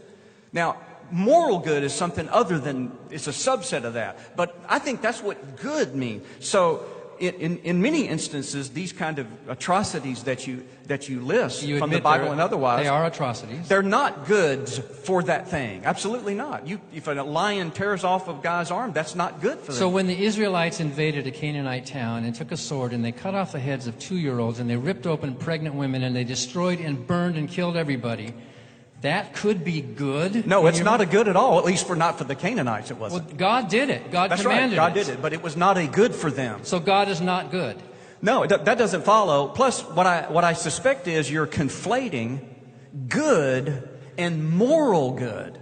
So it doesn't follow that if God causes something to happen to someone that's not a good for that person, at least not in the short term, then it doesn't follow from that the act that God did was itself not moral good or whatever. That may be true, but that requires a further argument. Really? Precisely because this distinction gets muddled. Really? And you're actually saying this. But listen, Dan, I'm not saying anything here that hasn't been probably one of the most prevalent theories of good and morality in Western history. Can you see then why someone like me would find that kind of an argument utterly despicable? No. Defending this being by saying that he can decide what is good or not? No, I can't. What baffles me is why this doesn't baffle me. Killing babies, ripping open pregnant women. Right. That is bad. That is It is not certainly good. bad and for the God babies. commanded it, and God But did it. it doesn't follow that it's a moral bad without further argument. Because you're conflating good and, for example, if you have a knife that has a dull blade, that's a bad knife, but it's not a morally bad knife. It's not immoral to have a dull blade, right? Just in principle, I mean, so there's a difference between good and bad and moral good and bad. And because those distinctions aren't carefully teased out, people just make these accusations and think these things follow when they just don't follow. But I'm only talking about moral good here. That's all I'm talking about. No, you're moral not. good. No, we you have weren't. moral. That's not what you asked me. You asked me what I thought good was. You didn't ask me what I thought Is moral genocide a moral good? It could be. It could be. I mean, say that again. Let me make sure I followed your question. Just make sure. So I don't want to make sure. I want to make sure I don't say something I don't mean. Could genocide be a moral good? All right. What do you think a moral good is? And I'll tell you whether I think it can be what you think it is or not. A moral good is acting with the intention as much as possible to minimize real harm in the real world, not to hurt, not to harm. If that's all good is, no, it's not. If that's what moral good is. That's what moral good is. I say, I'm just answering your question. If that's not what it is, then no, it's not a moral good, because that's just true by definition. If a moral good is to minimize these harm, and then you give me an example of something that maximizes harm, and then you ask me, is that a moral good? Oh, well, of course not. If that's what moral good is, and you give me a simple example of something that's not a moral good, then no, it's not a moral good. The question is that or is that not a moral good? That's where the question, and whether it is or isn't a moral good presupposes a question of is it a good? All I'm suggesting is these things are quite a bit, not even quite a bit, they're just a little bit more nuanced and complicated than many atheists that I've read want them to be. And they just collapse everything into these convenient, categories. I'm not suggesting you're doing this, but they collapse these things into oversimplified categories, and then they just demand an answer. Oh, well, you can't give an answer. Let's move on and all become atheists. Tell that to the 3-year-old who's head's But see, getting cut that's off. a different question. That's a tactic. That's the that's same a pastoral question. No, it's not. That's a pastoral question. That's not a metaphysical question. All right. I don't know if it was morally good or not, but we went over time there. So maybe you guys can hash it out. Now we're going to go to Q&A from the audience, and we'll ask a question of each debater for about 20 minutes. We'll go back and forth, and if you could keep your answers to 2 minutes or less, and if the other person would like to respond for 1 minute, that's fine. We'll start with a question for Dan. Dan, this question comes from an SES graduate, John Ferrer. The question is, why, according to nature, should we not harm each other? We are perfectly able to harm each other. We may like or dislike harm, but since all those happen in nature, why should we pick the harmless behaviors as, quote, good, unquote, instead of the harmful ones? It seems nature has no moral fact-making property to identify one as good and the other as evil. Yeah, well, that's wrong. Nature does have the moral faculty, and the fact that we evolved as moral animals. We evolved as social animals with instincts to compassion and empathy and altruism, with instincts to avoid naturally recoiling from harm. So it's amazing that somebody would even have to ask that question, because harm, by definition, is not good. We avoid it. We try to get away from harm. And if you have to ask, well, why couldn't harm be good? Well, you're just redefining what good means. So I know there's gray areas. I mean, we all agree that it's really not a good thing to take a needle and poke it into a baby.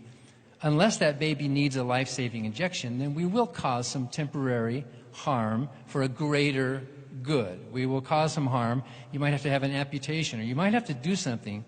You might have to go south a little while before you can go north again. But if your intention is to end up with a world with less real harm in it, that's what morality means. Morality is not obeying orders or following commandments. Morality is it's the basic golden rule.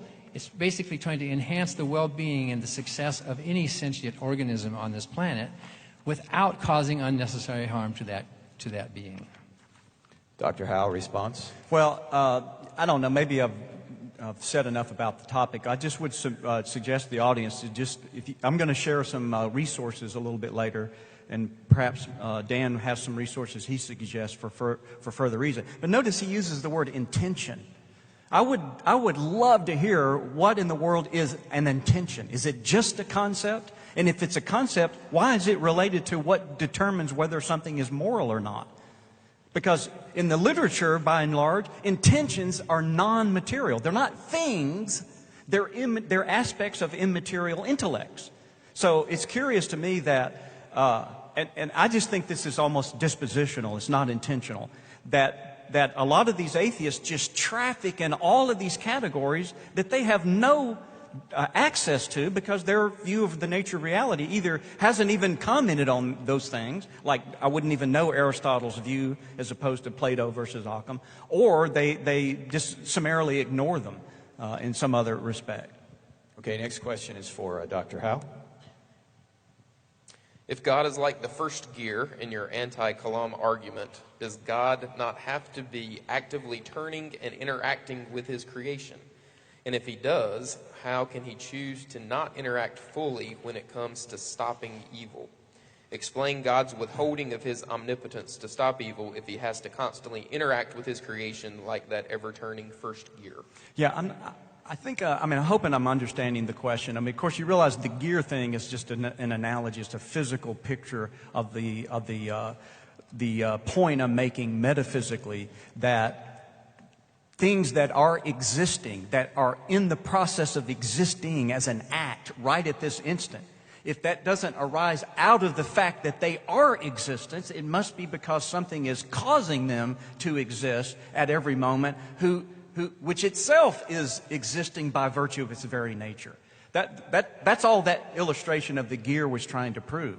Now, what one might want to go on to say regarding God interacting with his creation and these kind of things, I think a lot of times the language is fraught with just the failure to appreciate the role of analogical language when we're trying to talk about how God acts and things. All we can do is extrapolate from what we experience in the physical world by doing philosophical reasoning to think what we are trying to say about what we think God is like. So I don't think he interacts, or let me say it this way. I don't think God constantly causing the existence of the universe is an example of interaction, especially not in the sense in which the gear would interact, quote unquote, with the other gears. Now, why that's the case, take my classical philosophy course. It starts Monday. It's still not too late for anybody to sign up for it. You can audit the class if you don't want to take it for credit. And we go and we spend 40 hours meticulously going through. You might decide you don't like the categories, you don't agree with Aristotle and Aquinas, fine. But I think you owe it to yourself before you pull the trigger between either theism or atheism that you at least acquaint yourself with one of the longest enduring philosophical traditions in Western civilization before you make up your mind. If I have to sit through 40 hours of your philosophy class before I know God exists, then I don't think so. That's fine. That's up to you. There's other, if God exists, He will reveal Himself to me. I don't need you You're a very smart guy. Thank you. I know you are. You're very articulate. But I don't need you to tell me something. You're just one guy with an opinion. I was just wanting to right? teach it to you was all. I wasn't going to, I mean, I'm just a teacher. All right. Dan, back to you for a question. Getting a lot of questions on morality here. Science can describe morality, but it cannot prescribe morality. So if we are just matter in motion, why say that we should not harm humans if we have no value? We do have value. As human beings, we have intrinsic value. Every organism has intrinsic value. I have some little chipmunk friends in the backyard, and I think each one of those has intrinsic value as chipmunks. And they're becoming friends of mine, actually. But morality is not something you prescribe. Morality is conditional, and value is conditional. We evolved to need water. Right? We need water. And if I give you water because you're thirsty, well, that's a good act. What if we evolved to need arsenic? Well, that's different. It depends on how we got to be the way we are. So what I would say is that if you want to end up with a world that has less violence in it, if you want to end up in a world that has more peace and more love and more safety, then you will act in ways to minimize harm. And that's what being moral is. We don't have to. Cosmically, there's no cosmic prescription that we have to love each other. In fact, there are some people who are sick. There are some sociopaths and psychopaths in our population. 4%, by the way, are sociopathic, who are ill, whose minds aren't working. They lack that empathy circuit. But basically, most of us fall somewhere in the middle, and we understand what it means. You don't have to take 40 hours of a class to understand what it means to love your kids and love your neighbors and to be a good, decent human being. That's a basic part of who we are. And if you're one of those few people that does want to destroy, if you're the psychopath that does want to go and shoot down a country music concert, then we have laws and we have measures of self-defense and protection to try to protect ourselves from people like that so that we can live in a safer world. So remember, my philosophy about morality is bottom up. It comes from our human physical nature with basic real harm in the real world. It's not a top-down command kind of morality. It's a practical morality. How can we live in this world bumping into all the harms that are there and get through it with the least amount of violence and harm that we can? Okay, Dr. Howe, respond. Yeah, I think there's some respects in which that some of the things that I read in contemporary atheists is not as far off from what classical natural law theory would have said in terms of the initial observation. I agree with Dan that you don't have to have a Bible to tell you that it's wrong to kill another human being. Now, it may startle a lot of Christians here, but I agree that that's true. I think what is right or wrong is by and large something that is knowable by reason. What we do from there, though, is try to begin to show, but this is what has to be true about the nature of reality in order for what we already know to be the case, namely that it's wrong to do X, Y, and Z, for it to be that way. Those things aren't God that we had. That's not my argument. Well, we have to have God in order to know. I don't think that's true. I think what we do have to commit ourselves to are certain metaphysical truths, like natures, like causality, like essence. And that is what has made purchase of what it means for something to be good or evil for a human being. Free will, for example, rationality. And I think, I can't do it here, that if you take those metaphysical truths that account for what our moral experience actually is, those metaphysical truths, when properly arranged, prove that God exists. It's the same metaphysical ingredients that comprise the classical argument for God's existence. Staying on the topic of good, Dr. Howe, how does the existence of a being whose essence is existence imply that the being is good and should be trusted? How do we know that this being isn't evil? Let me suggest a reading and then give you my short answer. So if you're not satisfied with my short answer, it's because you just need a little bit more background. Go to my website, richardghowe.com. Go to the Resources tab, click on Papers, and scroll down to the paper by Jan Arts entitled The Convertibility of Being and Good in St. Thomas Aquinas. Because what Aquinas will argue, I agree with, is that ultimately being, existence, and good are convertible terms. They're the same thing. Being as being just is good. And Artson will show how that works out in terms of, well, there seems to be a lot of beings that aren't good and those kind of objections and stuff. So given these and the other things that I won't take time to go into, it follows necessarily that a being who just is being itself is infinite goodness. That's just what goodness and being, they're just convertible. They're called the transcendentals in Aristotle. Now, the details of all that obviously can't do in 2 minutes. So it's not fair to, hey, I'm with you, Howe, let's go. But I would, before you pull the trigger and go, well, that just sounds absurd, read Artson's article and just see what you think about the argument. I mean, that seems like a fairly safe thing to ask people to do.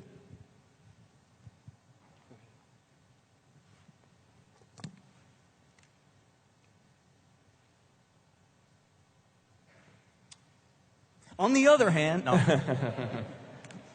Dan, how can humans rely on any concepts of good, harm, or morality when human beings are products of meaningless and undirected processes of evolution? What reason do we have to believe that our reasoning faculties are reliable and objectively true if we're just the products of a random, meaningless process? So those are two questions in one. In my book, Life-Driven Purpose, and I think you'll get the title of that book, where I answer Rick Warren's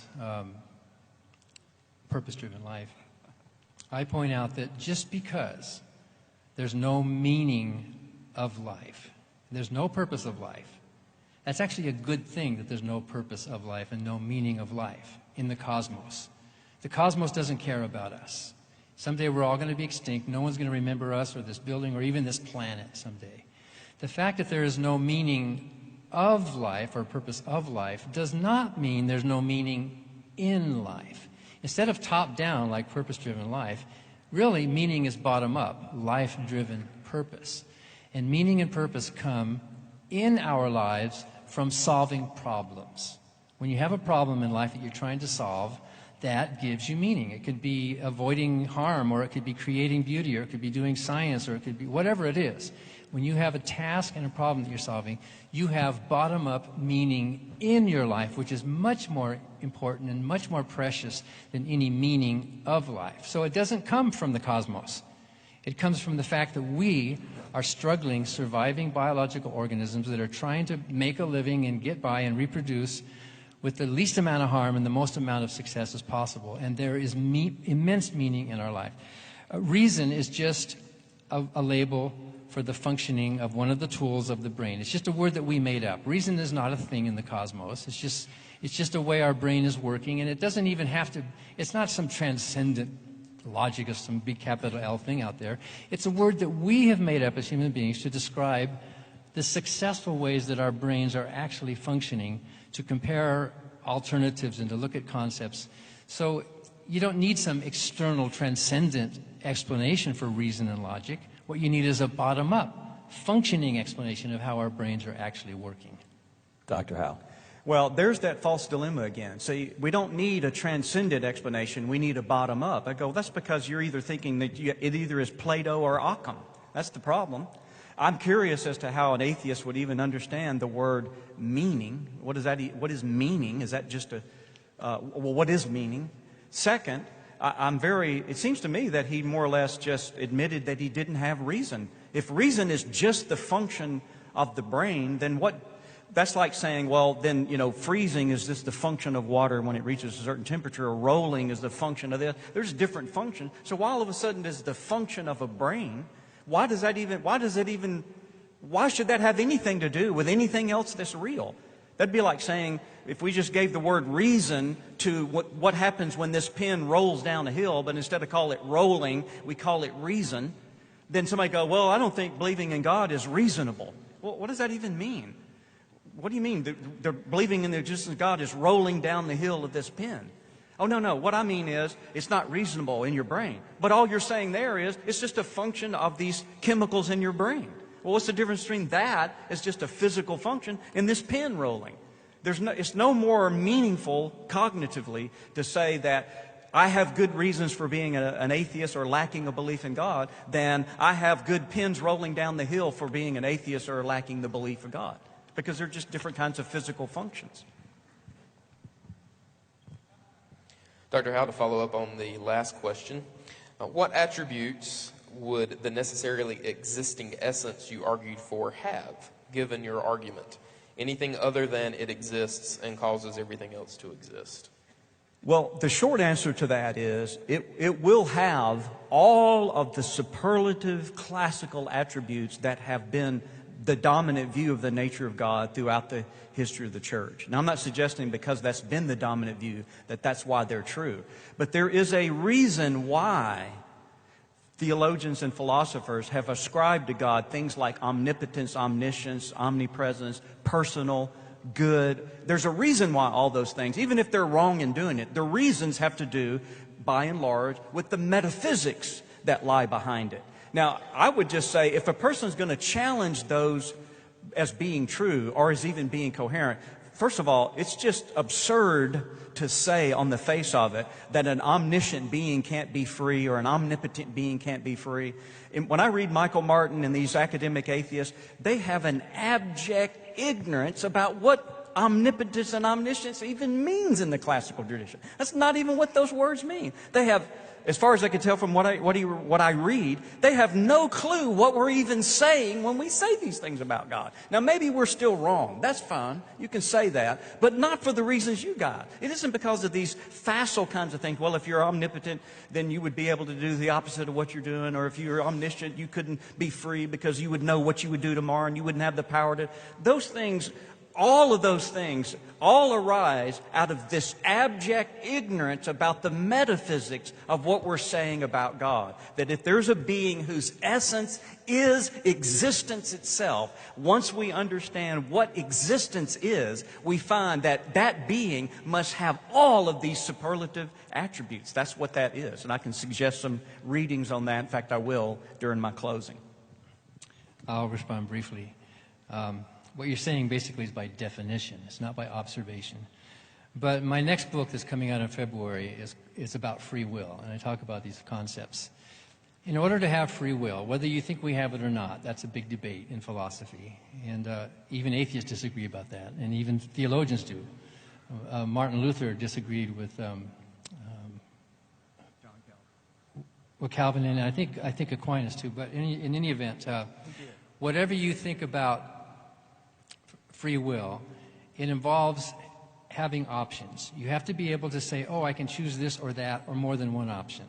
And some philosophers call that, you have latitude, right? If you only have one choice, then what's the free will, right? So you have to have options. But that means that you can't know your future decision. If you know your future decision, you don't have any options because it's already determined in advance. So if you know the future, you can't have and you don't have free will. Because if your future decision is known in advance by your omniscient mind, then between now and then you can't change that. You don't have any latitude. You don't have any ability to say, oh, I'm going to change my mind. And if you do change your mind, then you weren't omniscient in the first place. So having omniscience about your own future decisions, God I'm talking about, not just humans. If God knows his own future decisions, then that puts limits on his power, doesn't it? Right now, today, he can't change today what he knows he's going to do tomorrow. So a being who knows the future does not and cannot logically have free will. I call that FANG, the free will argument for the non-existence of God. Last question for each of you. First question for you, Dan. What would change your mind for you to believe in God? What would you have to see? What evidence would you have to see? What would cause you to say there is a God? Yeah, so atheism is exquisitely vulnerable to disproof. We would immediately change our minds, right? As I said earlier, I'm not fighting the concept. If it's there, I want to know it, right? It would be pretty amazing to know that there's this being up there, and I would like to know that. So we're not like saying, no, I'm not going to believe. There are thousands of things that could change my mind, or could at least increase the probability that such a being exists. For example, the Bible tells you believers, whatsoever ye shall ask in prayer believing, all things you shall receive. It doesn't say maybe. It says all things whatsoever ye shall ask, you shall receive. That's an absolute statement in the Bible. So if Richard were to ask God to tell him something that's going to happen tomorrow, for example, if God told Richard that tomorrow at 12:13 and 17 seconds, an asteroid from the south-southeast at an angle of 87 degrees were to hit the Earth with a velocity of so many miles per second and were to end up 7 inches below my basement after going through a Navajo rug, and that is composed of 92% iron and 1% iridium and so on, and then it weighs this many ounces. If God were to tell you that, and he could, right? He knows everything, and he tells you that he will answer everything you ask. If you were to do that, and if tomorrow at 12:17 that actually happened, wow, I would say, all right, now there's something there, right? I mean, if your prayers were actually answered in a scientifically significant way, I would have to say, oops, I might be wrong here. But so far, we don't see that. Richard, what would cause you to believe there is no God? What change would you need to see? I like these questions because in my experiences in debates, and I haven't done as many debates as Dan has, but this question comes up pretty often. And so I thought about this, and because I think it's a fair question to ask. I think there is a meaningful sense in which certain kinds of theories or beliefs about reality can be rendered meaningless if they're unfalsifiable. If nothing could count as evidence against your belief, then there, at least in the scientific sense, there's really no, your belief doesn't pick out anything. Philosophical beliefs are a little bit trickier in terms of falsification, because the principle of falsifiability is itself not falsifiable. So right there we've got some kind of problem. But nevertheless, I've thought about this, and I think that what would begin to mitigate my confidence that God existed, at least let's say the God that I think exists, the classical God of the God of classical theism, is if somehow I began to believe that logic didn't really apply to reality, that contradictions maybe could both be true, in some forms of, say, mysticism. I've read of people who have had certain types of mystical experiences or drug experiences, and then they come out with this a less of ability to, they actually has mitigated their belief in the rationality in the sort of normal sense of the term, logic and reason, that it actually applies. This is sort of Wittgenstein's view in the early Wittgenstein in the Tractatus. He ends the Tractatus. He has 7 propositions in the Tractatus. The last proposition is something to the effect, that about which we cannot speak, thereof we must remain silent. And he thought that there was this sort of, or at least some people would interpret it, that there's sort of some kind of realm that's beyond our ability to think logically and reasonably, and we really can't talk about it. I think I know enough of what Wittgenstein was getting at to know, well, whatever he thought that realm was, it bore no resemblance whatsoever to what I believe as a classical theist. So if I came persuaded that maybe Wittgenstein was onto something, as a lot of Buddhist philosophy has done, then I think that would probably begin to erode my belief in classical theism if I could be disabused of my belief that reality is logical. All right, it's time for closing statements, and Dr. Howe will go first with a 5-minute closing statement.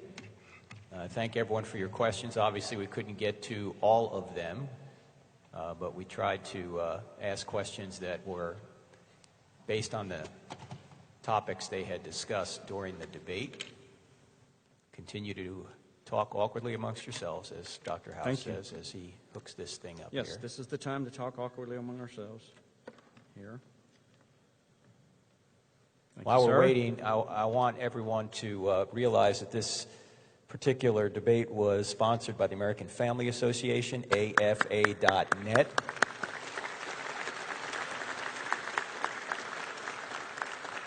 .186 stations around the country. They have an app, they have a website, AFA.net. Check them out there. They carry many of our podcasts. So check out AFA. And here's Dr. Howe. Well, let me conclude, or at least begin my conclusion. That sounds like a contradiction. Thanking all of you for being here tonight. So God bless all of you. And if you're here and you're a skeptic and you want to continue the conversation, we're at a Christian event, so there are tons of people here that love to continue the conversation. I want to thank Dan for his professionalism and his passion about these kind of issues. And I appreciate his carving out the time to come all the way down here to Charlotte and doing that. So all of us do very much appreciate your demeanor in this regard and such. So thank you for that. And then, of course, all the people that put this on, Adam on down, Frank, thanks for moderating. And so just I appreciate it. Let me just let you know how you can get some resources that I'm going to. If you go to my website, that was worth coming tonight just to see that animation. And you'll go to richardghowe.com, and you'll see at the top a resources tab. So you click on that tab, and it'll take you to 4 choices. What you're interested in is PDF decks. And that will be basically a PDF of the slides that you saw and then some, since we didn't have time to do them all. So you can actually go and get all of these. They're from the courses that I teach here. You're especially interested in the debate with Dan Barker here tonight. So I invite you to get that. And you can have any of the other PDF decks that you want. Although I want to warn you, some of the PDF decks might not make sense as you look at it if you didn't hear the lecture that went along with it. So it's tempted me to maybe stick a slide in there with a picture on it that has nothing to do with anything. Just so somebody will come up to me and go, I was reading your argument for God's existence. Exactly what is that kumquat argument for God's existence you've got in there? Well, that sounds really interesting to me. So, but let me suggest a few resources as we wind this up. First of all, there are a number of debates in print. Terry Meafy had a debate with Anthony Flew titled, Does God Exist? A Believer and an Atheist Debate. So I like these kind of things in print, kind of what we did tonight and stuff. By the way, you may find it interesting that Anthony Flew went on to become a theist. I don't know that he ever became a Christian. So maybe deist might be a better term. But he wrote a book called There Is a God, How the World's Most Notorious Atheist Changed His Mind. Interestingly, his book is his picture upside down, as you see there. So I think that's a good one. Another debate I would highly recommend is a debate between J.P. Moreland and Kai Nielsen called Does God Exist? I actually helped organize this debate as a little tiny graduate student at Ole Miss back in Then some more sort of intermediate level books. Again, Dr. Moreland has one of the best single volume apologetics books from the along the way. Present company accepted, because Frank Turek's book, which I'll get to in a moment. But I like J.P. Moreland's Scaling the Secular City. I like Edward Fazer's The Last Superstition, Refutation of New Atheism. It's a little heavy-handed, but he explains why as he is, so I don't want you to be put off. You need to get Stealing from God by Dr. Frank Turek. I'd also highly recommend Jim Wallace's God's Crime Scene. They're both dealing specifically with this issue. And then more advanced study for those of you who want your 200 proof. Probably the best book on this subject that I've read in my recent memory in years is Gavin Kerr's book, Aquinas' Way to God. The proof in the De Ente et Essentia. That's the proof I gave to you tonight, although the version I gave to you tonight was my own before I read his book, so I don't want you to prejudge what he's going to argue. It is tremendous, philosophically speaking. A book that I've just started reading. I think Edward Fazer is one of the most articulate living philosophers today, especially philosophers of religion. In his book, 5 Proofs of the Existence of God, Aristotle, Plotinus, Augustine, Aquinas, and Leibniz. A good book on the attributes of God is James Dolezal's All That Is in God. And then I mentioned Joseph Owens earlier. His book, St. Thomas Aquinas on the Existence of God, the collected papers of Joseph Owens. I don't mean this against Dan personally. I just mean this generically. I defy any philosophical atheist to read Joseph Owens and still sustain their atheism philosophically. Because you read people like Owens and you will find out why it is absurd to think that free will is somehow preempted by omniscience. They just don't understand what classical theism is even saying in the first place. And I think that's true. And probably the most thorough in terms of some of this stuff is Maurice Holloway. An interesting thing about Maurice Holloway is he really was blurry in real life. So this is actually a good picture of a really blurry guy. No, that's not true. That's a joke. In his book, An Introduction to Natural Theology. So if you want to talk afterwards, I'll be hanging around. Thank you.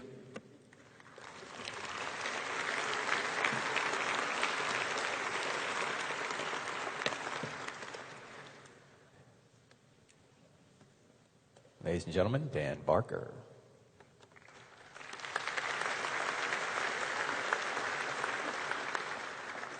So this is an apologetics conference. In 1 Peter 3, believers are told, always be ready to make your defense to anyone who demands from you an accounting or a reason for the hope that is in you. Yet, do it with gentleness and reverence. I think Richard has been a very gentle person tonight, so that's one good mark in your favor. Apologetics only works if I'm coming to you.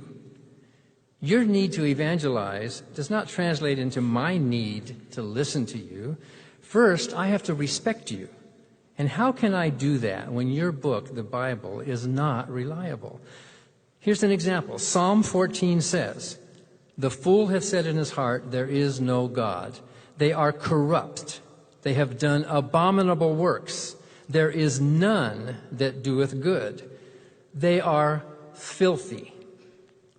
What a cruel slander that is. Atheists have indeed done good things. We're not filthy and abominable. This uncharitable passage in the Bible is clearly incorrect and should be ripped out of any decent book. It's an ad hominem that's just unfair and cruel. If you talk to me like that, I'm not going to listen to you. I've got other friends to talk with. If you want to have a meaningful conversation with us atheists, then talk to us like equals. Don't condescend. Don't call us fools.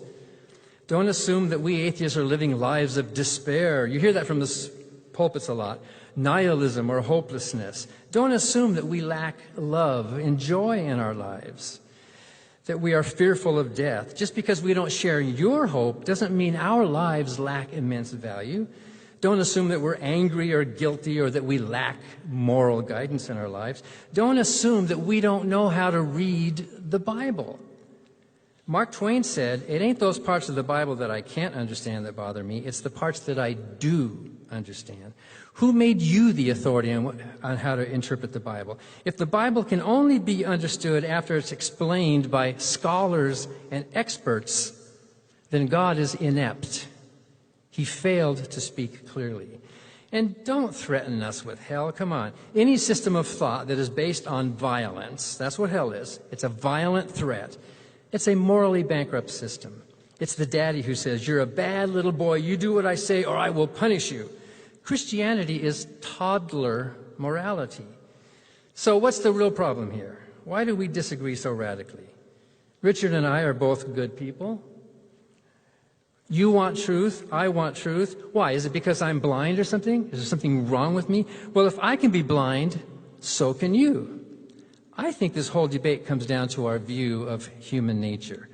Jesus said, "They who are healthy don't need the doctor, only they who are sick."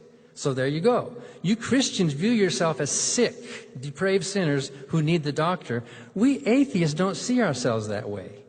We are healthy. We don't need the salvation or the answer. How much respect would you have for a doctor who runs around cutting people with a knife so that he can sell them a Band-Aid? It's a phony solution to a phony problem. You are the ones with a negative and pessimistic view of human nature. My view is positive, optimistic, and hopeful. I have confidence in the potential of reason and science and human kindness. It's not perfect, but it's better than fear and faith. The Bible says the fear of the Lord is the beginning of wisdom and knowledge. Fear is an emotion. Your worldview is emotional. We non-believers, on the other hand, are unafraid to tell it like it is. We think you should put away childish things and develop some adult bravery and tell your daddy that he screwed up. In order to appease his jealous wrath, he has to kill things? Is that good? I think we're better than that. We atheists have grown up. We've moved out of the house of the abusive, controlling father.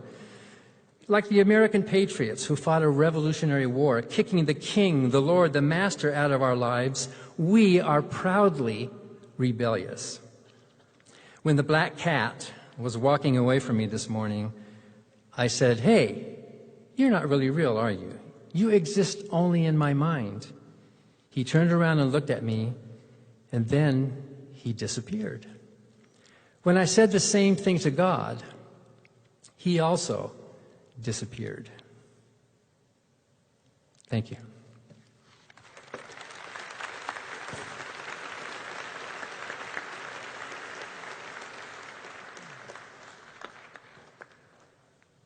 Ladies and gentlemen, I want to give Richard and Dan another round of applause. And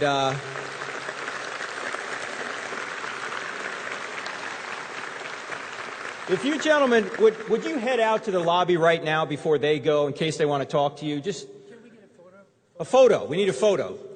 Adam has a photo. By the way, while Adam's taking a photo, you need to give Adam a round of applause because he put this whole thing together, ladies and gentlemen. Adam Tucker right here.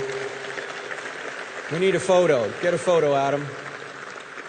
Please, just hang on 1 second so they can leave. Can you too? Okay. You like this? This is good. This is good. Okay, which one of these is not like the other? All right. They're going to go down. They're going to go down to the lobby in case you want to ask them a few more questions. Yeah, go right now. Go right now. Go on down. We'll gather your stuff up. And in case you want to ask a few more questions of Richard and Dan out in the lobby there. Now, tomorrow morning, we start at 8:30 a.m. The doors open at 7:30. Is that right? Doors will open at 7:30. So you don't want to miss tomorrow. And as Dan's gathering him stuff, just give him a minute so he can get back there to the lobby with Richard. Oh, and yeah, and check out The God Who Speaks, the documentary that was premiered today. I know many of you saw it, some of you didn't. But I think they're already almost sold out of DVDs, and they brought almost 300 of them with them. So it was a very impactful documentary. So if you didn't see it, you want to pick up a copy. And even if you did see it, you want to pick up a copy. It'll make for a great Christmas gift, right? Give the gift of the Bible. All right. Well, Dan's going that way. Maybe he'll make his way out there. Let's close. Heavenly Father, we thank you for bringing two men together to discuss whether or not you do exist. We, of course, believe you do, and that you created and sustain all things. We pray that you'd sustain us tonight and bring us back here safely tomorrow for more. In Christ's name, amen.